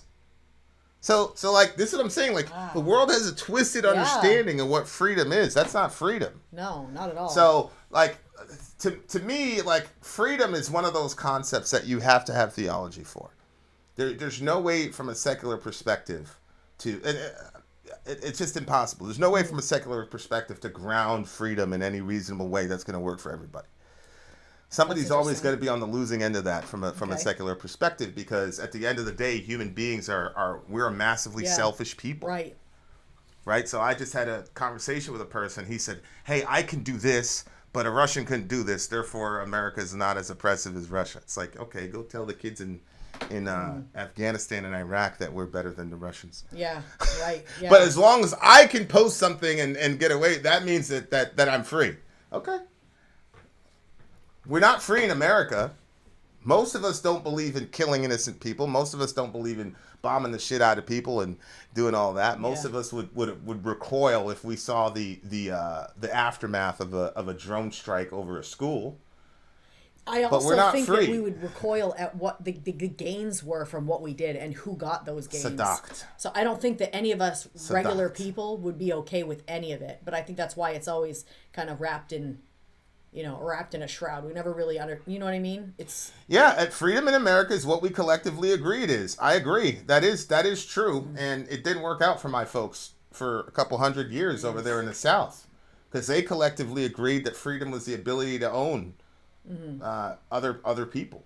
So this is what I'm saying, like, about secularism. Secularism cannot get you a just society. It's impossible. right. Unless secularism draws from Christianity, which secular humanism is basically Christianity without Jesus. It's the same moral framework. Yeah, because you keep backing it up, and then you ask, but it has to get back to something else, but it's not there because it's not Christianity. Freedom also means to be free from one's passion. That is how freedom was classically understood. Modern liberals, libertarians simply think of freedom as non-intervention. Yeah, Exactly. I have a very sneaking suspicion about this individual here, DJ H. DJ H, do I have your phone number? I believe I do. Have you ever been doxxed? Yeah, I think L is correct. I think my Mima always said freedom is a state of mind. Yeah, that's what Jesus was going for, which is why he said truth will set you free. Then you have the question, well, what is truth? Right. So we had a hard time defining what freedom was, because that's not a simple thing. Okay, then what is truth? And how does truth relate to freedom? Like, we throw these phrases out there. Right. These But are how much do we these think are about? massive phrases. You do, but I won't tell you who I am. If you know, you know. Yeah, I know. You know, there are certain perks to being me. Oh, is that who that is? Shut the fuck up. What's wrong with you? Go ahead. Later, Connie. Thanks for stopping by. Yeah, I mean that's an interesting thing. What is truth? Mm-hmm. Right? Veritas. Quid est veritas. This is a song of the week for me. I really like the song. It was heavy. Yeah. It was very, very philosophical. Loved it. Freedom to me is ordering pulp-free orange juice. This is a 10 for me, Ben. It's a 10. This is a song of the week. Oh, pulp free. Yeah, you like pulp free also. Not me. I'm like, load in the pulp. Sometimes I buy it with the pulp. Pulp is disgusting. And I just like hide it from If you read your Bible, you will never see a single verse in which God ever authorized. Although, if I'm drinking it and I think one thought, Pulp. Disgusting. the cup, I got to get rid of it. Wait, It grosses me what? out. If you think about what you're doing as No, you're drinking no. the pulp? No, it's, I'll tell you offline, if I think about a certain thing when I'm drinking it, it's over. And then I'm like, yeah, Vin was right. This is a sin. I'm going to drink pulp free from now on. Why does Finn have to act like the most subs monster ever with some of his comments? Well, I was trying to keep the identity of my friend's secret, but then this one just went and just... How does that? That blew doesn't let everything- anything out. Oh, God. Disgusting. All right, this is a 10. Rate the Disgusting. song. I gave it a 10. Oh, Fine. it's a 10. It You is got 10. a 20 under your It's birthday a thing 10. on the gang shit. Let's go. All right. Happy birthday. Do we have any more songs? Yeah, we do. We have one more. Oh no, we only have one more. All right, one more song left. It's a band. It's a band named Sylosis. Name Sylosis. Not cirrhosis, like cirrhosis of the liver, but Sylosis. I can't drink OJ without pulp. Oh my goodness. Time for a short talk after this. Probably, inshallah. Yeah, it might work out. It might work out this time, inshallah. All right, here we go. Commercial. I'm Vin. I'm sorry. If you would like to get your song reviewed, dear listener, there's the Filthy Capitalist option. As Sorry says, 125 gets you straight to the head of the line. You don't have to be a part of the alliance. You don't have to be part of the group. Wait a minute. And the biggest thing is you don't have to wait. You hop, skip, and jump right in front of everybody. 125 gets you there. You do that 3 times, and then get mashed down to the $75 rate for perpetuity. Yes! Also, there is a band review option. So if you've got a band and you're trying to get your band some exposure, hit me up at instory@gmail.com, and I'll show you the details about how to pull that off. You can also jump on Patreon, and there is a option on the tiers to be able to get your band reviewed. Obviously, we can't lie to you, so we can't guarantee a positive review. Get what you get. It's just rubbish. Rubbish. Rubbish. That's British for garbage. My favorite is the community option. $1 at the gate gets you in at Patreon. You get to join an alliance. The alliance joins their points together, and that helps determine what songs that we do. The alliances hang out on Discord. Message me on Patreon to get the link. And they do all kinds of other cool things. They do Minecraft, Dungeons and Dragons. Yeah. It's really a community within the community. Anybody can go in the village, facebook.com/VinandSory. There's 160,000+ people on the channel. What's cool about the Discord is that it offers a real opportunity for community connection, friendship, that type of thing. And it's on Discord, so if you're not a Facebook person, it's for you. You start off at $1. Right. Plus you get exclusives. Sory and I are working on a song. So the first 15 seconds of that was on Patreon. Also, at $15 tier and above, when we actually debut the video, they're going to be there live with us. There you are, dear listener. Buy our merch. Buy our merch indeed. A child shall lead them. To buy our merch. Yes, dear listener. Yes, dear listener. Right. The birthday. The birthday boy. No, the birthday beatdown. For the birthday boy. You just said to call him a mad. Is coming to a close, but it's not a complete close because we're at the beginning of a Vin Story review, and you know how these go. You know how that They're goes. more than dear 5 or listener. 6 minutes long. So They're more than 5 or 6 minutes long. You still have time to pop some popcorn and come back You around. still have time to pop your popcorn. What are you doing? Sylosis All right. Deadwood. This is what our DJ Ben has to say. We've done quite a bit of Sylosis on this channel, but dude, this song! It came out on March 16th of 2023. Oh, it just came out. Wow. This is Deadwood, y'all. Let's check it out. Oh my gosh. Just okay, now so came out. Are we gonna play the official? Are we gonna chance it? Or I don't know what we're doing. Well, what video did you give me? I don't remember. I think I gave you the official because I thought you were gonna pick the official. He said, "Try everybody watching official with a question mark." So he kind of wants to do that. All right, guys. Here's the thing. We're gonna do the official video. Now, most reaction channels, you'll notice they'll stop every 20, 30 seconds or so. They do that so they can avoid the copyright infringement. You know how you see commercials on a YouTube channel?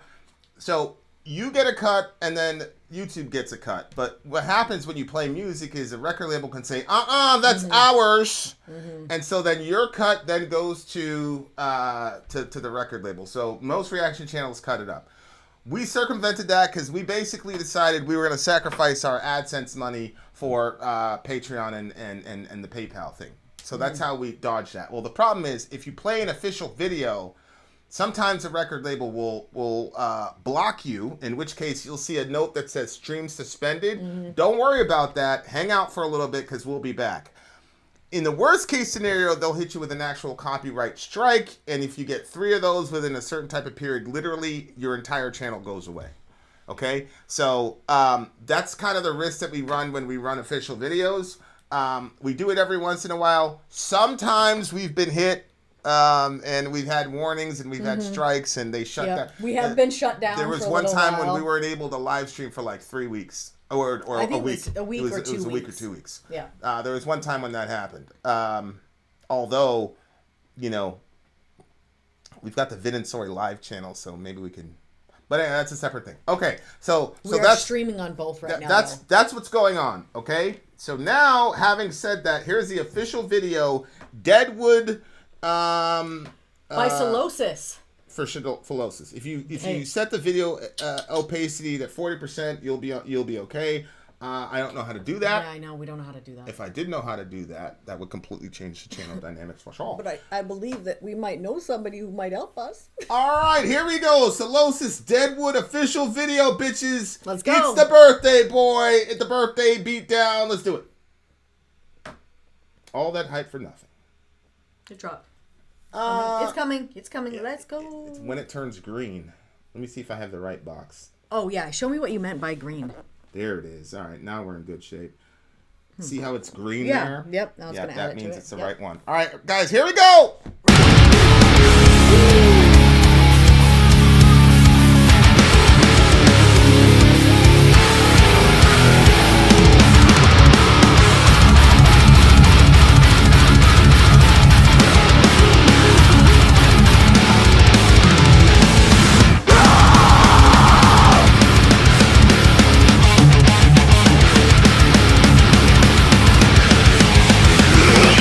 Step inside a world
I loved the way Deadwood by Sylosis. when he would sing "Face Down in the Dirt Again." When he would sing that part, Yep. I liked that part. Why? Just the way it was, like just the notes that he hit and the way that he hit it. Oh, yeah. It sounded really good. And then, yeah, okay, all right, let's go into. No, go. I mean, are we talking about? Was there like basically like this is the last person that survived after a catastrophe? Like when there's like a resistance and they fight back and he's the last man standing, but I mean, you're the only person left. I've stepped inside a world I don't know. The sky's not quite the same anymore. Dead stasis, burnt pages, fabric of society torn. Condemned either way, no cells, no chains. Resistance is buried like a secret to a grave. So I think there was a resistance.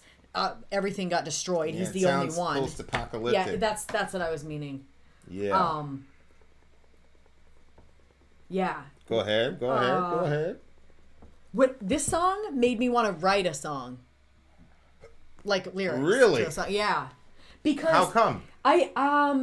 I think because like sometimes like Danny Filth, I'm like that's too much. I don't know. I'm not gonna be able to write like that. But then there are other people that I'm like, well, that's too basic. Like this to me, like this is attainable types of lyrics for me. But he still communicated stuff well, I thought, and I liked the way that it's like dead stasis, burnt pages, fabric of society torn. Like it's just like little clips that, I don't know, it just seemed fun to do. Plus. Yeah. Anyway, what did you think? Yeah, I'm formulating. Face down in the dirt again. What's the gain from being the last one standing? That's Cut why I the limb thought and he was not the only tourniquet. one.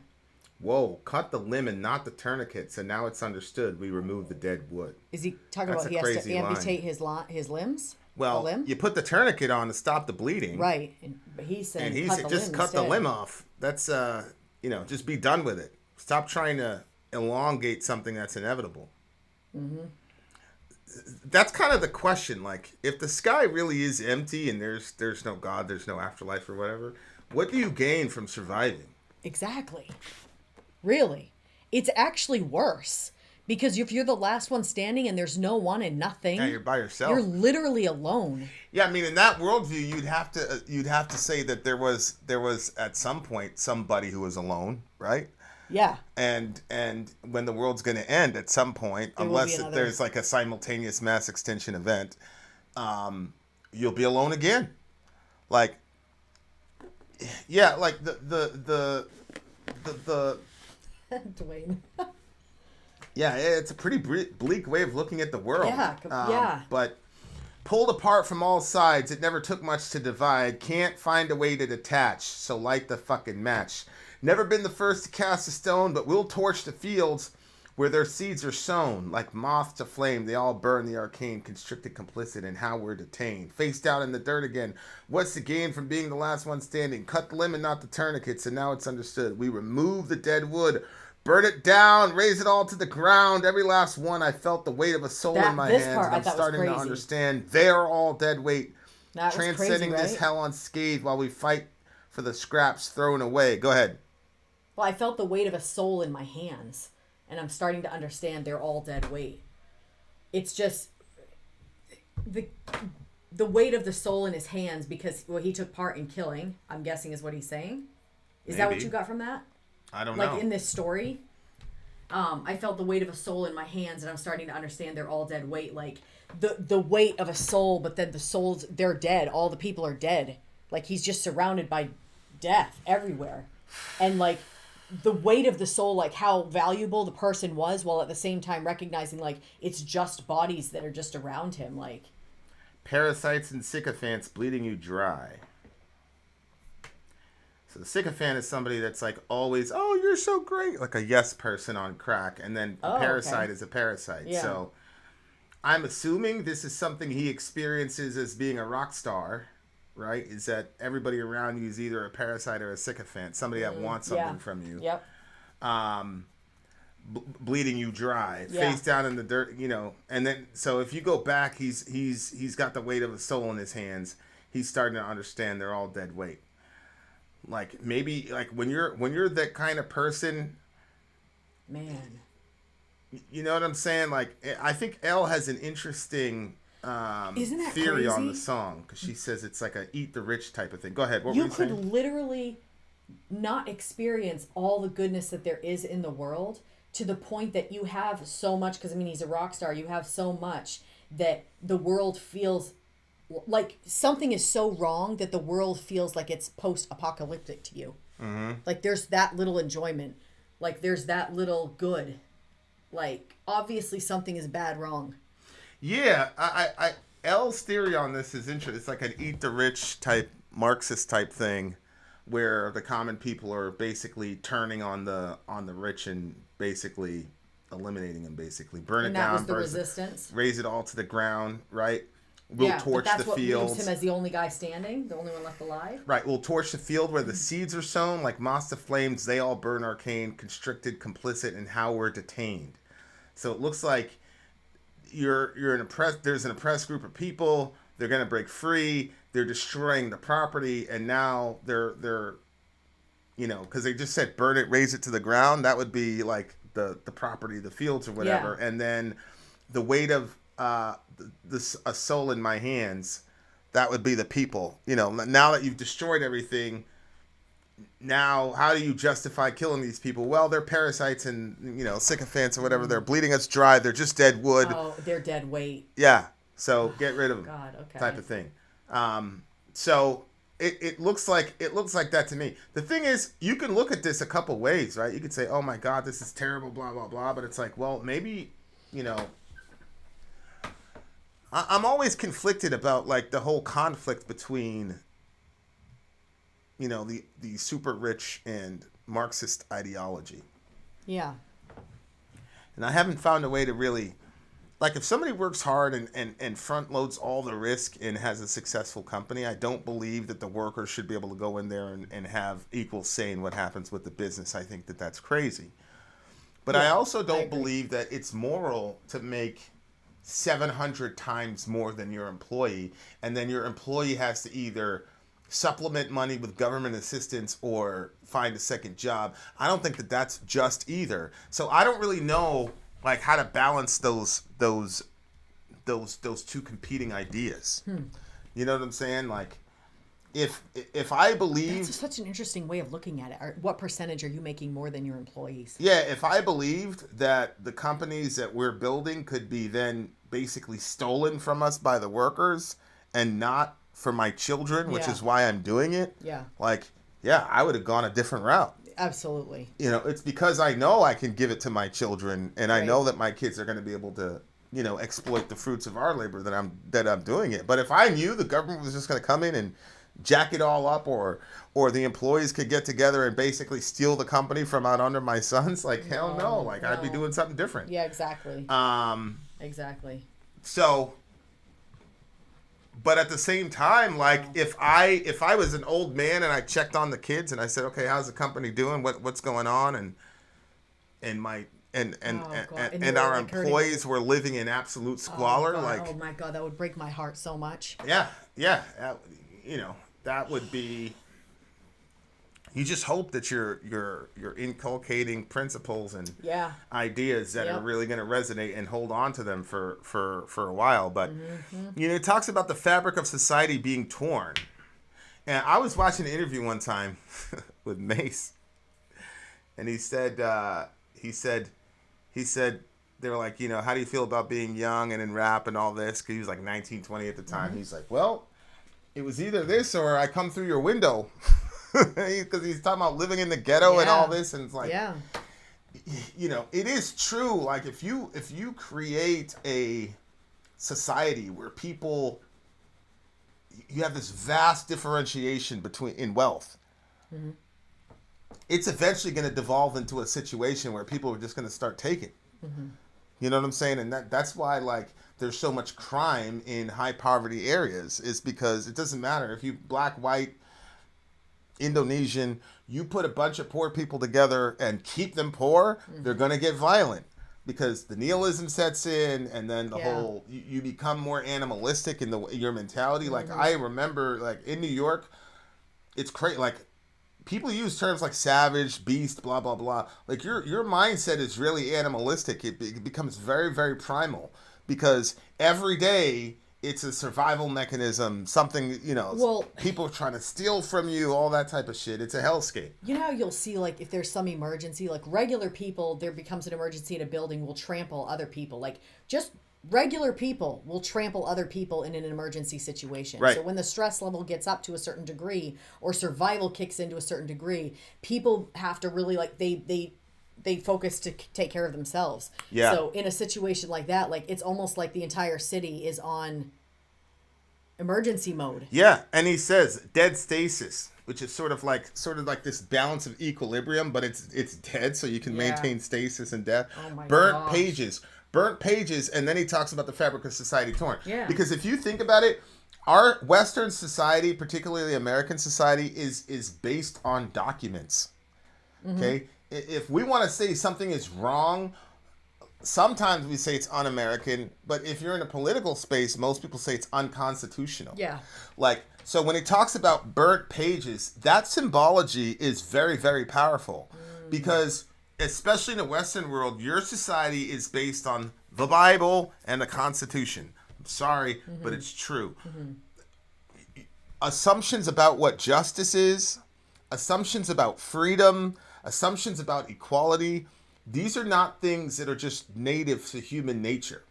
Go look at other societies for thousands, hundreds, thousands of years, forward and backward. The concept of equality, freedom, those are distinctly Christian ideas. And so whether you look at the Old Testament that everybody's an image bearer of God, or whether you look at the New Testament where God is crucified,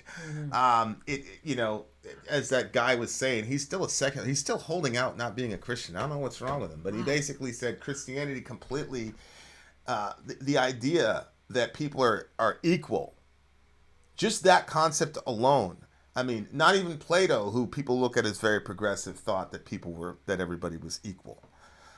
He had a stratified understanding of what human value was. So the entire country rests on a document called the Constitution. But even when you look at the Declaration of Independence, we hold these truths to be self-evident, that all men are created equal and endowed with certain inalienable rights given to them by their creator. Even the concepts of rights in the Declaration of Independence is rooted in a biblical idea. All men are created equal. That was Acts 17. From one man he created all nations of men, and put them in their various habitations, so that in seeking they may find him. So that statement, all men are created equal, is a biblical idea. And so you have an entire society that's based on documents. So when you talk about burnt pages, And fabric of society's torn as a result. As a result, it's gonna follow. The minute that you burn those pages, whether literally or symbolically, when you burn those pages, you're automatically gonna have an unraveling society. And people who haven't thought deeply about this, and God bless you, but a lot of my new atheist friends, not old atheists like Bernard and Nietzsche and those guys. I'm talking about new atheists who haven't thought these things through. Because Nietzsche was like, "Oh yeah, we're gonna burn the thing for sure," right? And then, but what he said was, "We've killed God," right? So now we're burning the pages. What he said was, there's going to be a period of mass death and destruction. Yeah, he did. Because human beings are going to have to figure out how to function as a society without this God concept. And so he knew, you take that out, millions of people are going to die. So he prophesied essentially World War I and World War II. But then from the ruins would rise this Ubermensch, right? This Superman, this collective Superman that's going to rise out of the ashes of that destruction, and that generation or whatever will find a way to like function together without needing the God hypothesis, whatever. So, but my point in saying that is Nietzsche thought deeply about this. He didn't just say, "Oh, these are Bronze Age people. What did they know?" Blah blah blah. He understood that this concept of theology, and Christian theology in particular in the Western world, is what bolstered us and created the stability for society. And he also understood that if you get rid of that, there's going to be a period of serious death and destruction. But his theory was, human beings are so awesome, we'll find a way to figure it out once we arise from those ashes. So when you get modern atheists who are like, this is just bronze, and we don't need any of it, and like willy-nilly just chucking the stuff away, like not understanding the significance of what they're saying. That's the thing for me. Yeah. It's like Chesterton said, like if you're on a road and you see guardrails, you better make sure you know why those guardrails are there before you get rid of them. So at the end of the day, when you think about it, all of our society is based on documents, and it's fascinating to me. Like I ask my atheist friends, like, you believe because they're like, I only go by evidence, and I say, you believe the Big Bang happened? Yes, I believe the Big Bang happened. Like, excellent. You've done these experiments yourself? No. Now, how do you know the Big Bang happened? Well, because scientists and peer review. I'm like, how do you know the scientists did that? It comes down to you were in a science class in the 10th grade. And you got taught about the singularity and the explosion, the expanding universe, and redshift, and all the rest of it. That was a book. Wow. So all of the foundational understandings in the world are based on pages. Yeah. It's based on what we've written, and those things are what guide our society. And so when you burn those pages, man, and people get destabilized, and they don't have the ability to look at the world through that grid. Like, you don't even know that you're, like, a lot of like Western people don't even know they're looking at the world through a grid. Yeah.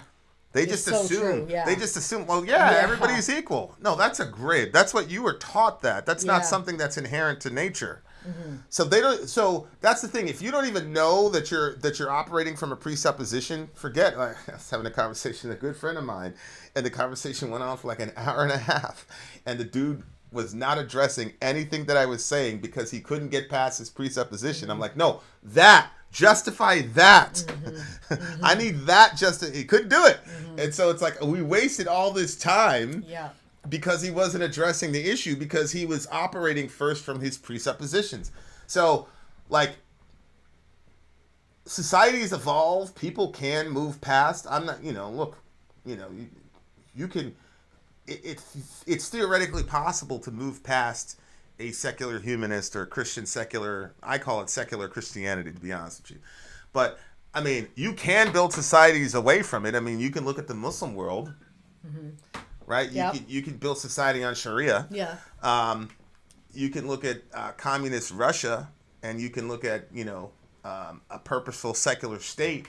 You can do that. I mean, it just depends. Yeah. I mean, it really does depends. The burning of the burning of contracts is the breaking of promises. This is a death of faith. That's a really, really, really good idea too. Is when you talk about burning pages, it also implies the burning of contracts, right? And why do we have contracts? Well, we have contracts because we don't trust each other. We assume human sinfulness, right? So a contract already comes with it a bunch of presuppositions. You're not gonna fulfill your part of the deal. So we got to get this down in writing because I don't trust you and you don't trust me. So, but then it's like, okay, now we have an agreed upon reality. I owe you this. You're supposed to get this by this time. We have an agreed upon reality that both of us are going to hold ourselves accountable to executing. And then what happens? Then the collective will go after right them because you have the paper. Exactly. Then I can appeal to the law. That way, I don't show up at your house. Right?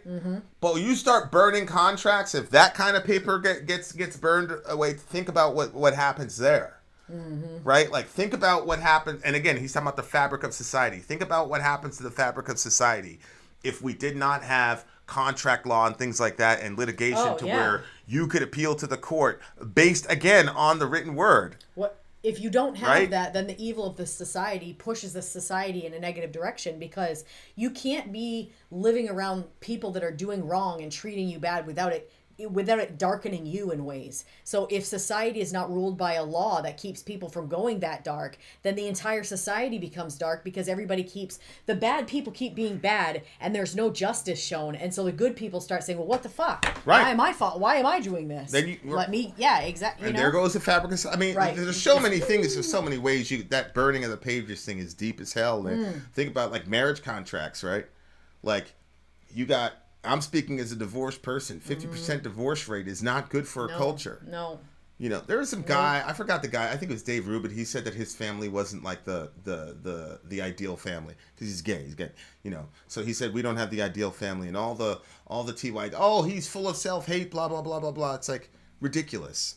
Like I'm a divorced and remarried person. I never want my kids to go through a divorce. We are not the ideal family. Right. We love each other to death. We're not the ideal family. We don't want this for our kids. I don't want my kids to have to go through what I. So like, you can say we're not in an ideal situation without self-hate. I love our family. I wouldn't trade our family for the world, but it's not the ideal situation. Like there's a lot of, there's complexities we're going through right now that you have to go to court through and all the rest of it. Like, so. That line, burning pages, and then the fabric of society being torn, putting those two together that was such a powerful metaphor, man. Like you can spend so many hours on that because it really speaks to a lot of what we're going through. People lie under oath all the time. Every congressional hearing presents fantastic examples. Yeah. It's crazy. Yeah. And that's another way to burn the page. You know, like burning the page, that's what I said, metaphorically or symbolically. Like, that's true. Like, we look at our leaders, these are supposed to be, generally in a society, you want high character, the people of the highest character to be your leaders. And now it's so bad. These people have gone back on their words and what they're contracted to do. Because everybody who gets a government job, you take an oath and you sign your name that you're going to do X, Y, and Z. And they go back on that all the time. It's just, and then now we're in a society where like the worst of us become our leaders. Like I never heard a single Trump. Please don't get all. I've never heard a single Trump supporter say he's the best of us. You see what I'm saying? Yeah, exactly. Like No. Like it's interesting. Like in the Muslim world, after Muhammad died, Muhammad had no male children, so the leadership could not go to any of his sons, which is normally how leadership works, especially in the Arab Peninsula at the time. So then the question is, well, who's gonna? He had no sons. Yeah, he had one son named Ibrahim, I think, who died as an infant. Wow. Yeah, so Allah never gave him any male sons. He just had Fatima. And he had how many wives? He had 8 to 14 wives, depending. But he never had any sons. He had one son, and the kid died basically as an infant. And so Muhammad basically told his followers that Allah, since he was the last and final prophet, sons of prophets are always prophets, so that's why he couldn't live that long. So, but anyway, after he died, he's got no son. So then who becomes the leader? Well, Muhammad died in Medina, and so there were these group of people called the Ansar, and the Ansar were the leader of Medina, were the leaders of Medina. So he's like, listen, he died over here. He considered himself a Medinan, so the Ansar should get it. The leader of the Ansar should get it, right? And so there's a back and forth. So finally, Umar says, which one of us is better than Abu Bakr? Who prays the most? Who gives the most zakat? Who's the bravest in jihad? Blah, blah. Who's taking care of the orphans? Who's taking care of the widows? I mean, there's this one story, this blind woman who for 20 years, this dude used to show up at her house, clean up her house, and then leave. And finally, because Abu Bakr used to just go off, and finally Umar went to follow him. And he followed, and he saw him going into this woman's house. He's like, what's Abu Bakr doing in this woman's house? It's not as... Because they're not supposed to do that. Yeah, so finally, when Abu Bakr left, Umar went in there and said, what's going on? She's like, yeah, there's this guy who comes in every day. This is while Abu Bakr is a Khalifa. He's the most powerful person in the entire community. Wow. She's like, from time to time, this guy shows up and he cleans my house, and then he gives me food, he makes sure I'm good, and then he leaves. And Umar's like, do you understand who that was? And she's like, nah, but he's been doing this for 20 years. So that's the point. So that was so Umar's like, which one of us is better than Abu Bakr? And that's how Abu Bakr got the Khalifa. So my point is, like, we're so far away from that. Yeah. Like, our leaders now are literally the worst of us. Like, nobody, when people were nominating Trump initially, nobody was saying he's the best of us. And they don't say, who can we trust the most? It's like, well, who can we trust more than the other one? Yeah. And now, you know, to M's point, They lie constantly. Our last handful of POTUSes have lied endlessly. We expect better from the poor, those struggling to pay bills. Exactly. And that's how society becomes frayed, because poor people are going to be like, well, get the fuck out of here. I'm supposed to be this virtuous person. You're the leader. Get out of here. We're done. Yeah, man. Our leaders should be virtuous, but so should our people. We no longer have a concept of vigilant citizenry built around civic virtue. We get the rules we deserve. That is also true. That is also true. Ian now has heard people say that Trump is the best of us. Like, morally speaking, you've heard people say that Trump is the best of us, like most virtuous person in the room. I've never heard that. I've heard richest. I've heard powerful. I've heard he knows how to run a business. Yeah. I've never heard anybody appeal to Trump's moral virtues. Yeah, but I mean, now I don't know. Now he's a messianic figure because oh my gosh. Yeah. he's getting prosecuted. Did you see how, okay, so after they said burnt pages, fabric of society torn, then he says, condemned either way, no cells, no chains. Resistance is buried like a secret to a grave. Yeah, exactly. So it destroyed everything. No cells, no chains. Like, yeah. Like yeah. And that's what I was talking about a couple, videos ago. It's like, our government constantly lies to us. We know they lie to us, and we believe every single lie they tell us. It's and the next group of lies, they'll believe that too. Yep. Like, shit is crazy. All right. 9.2 for me. 9.2. 9.8. That previous song was just such a banger. This song. Oh yeah. This song lyrically left I'm leaving so much on the table. I'm just not going to do a 4-hour review and bore you people to death. But I liked this one. The other one was song. definitely the song of the night. But yeah, it's definitely the funnest song. For sure. Ben, we are happy that you've been born, dear listener.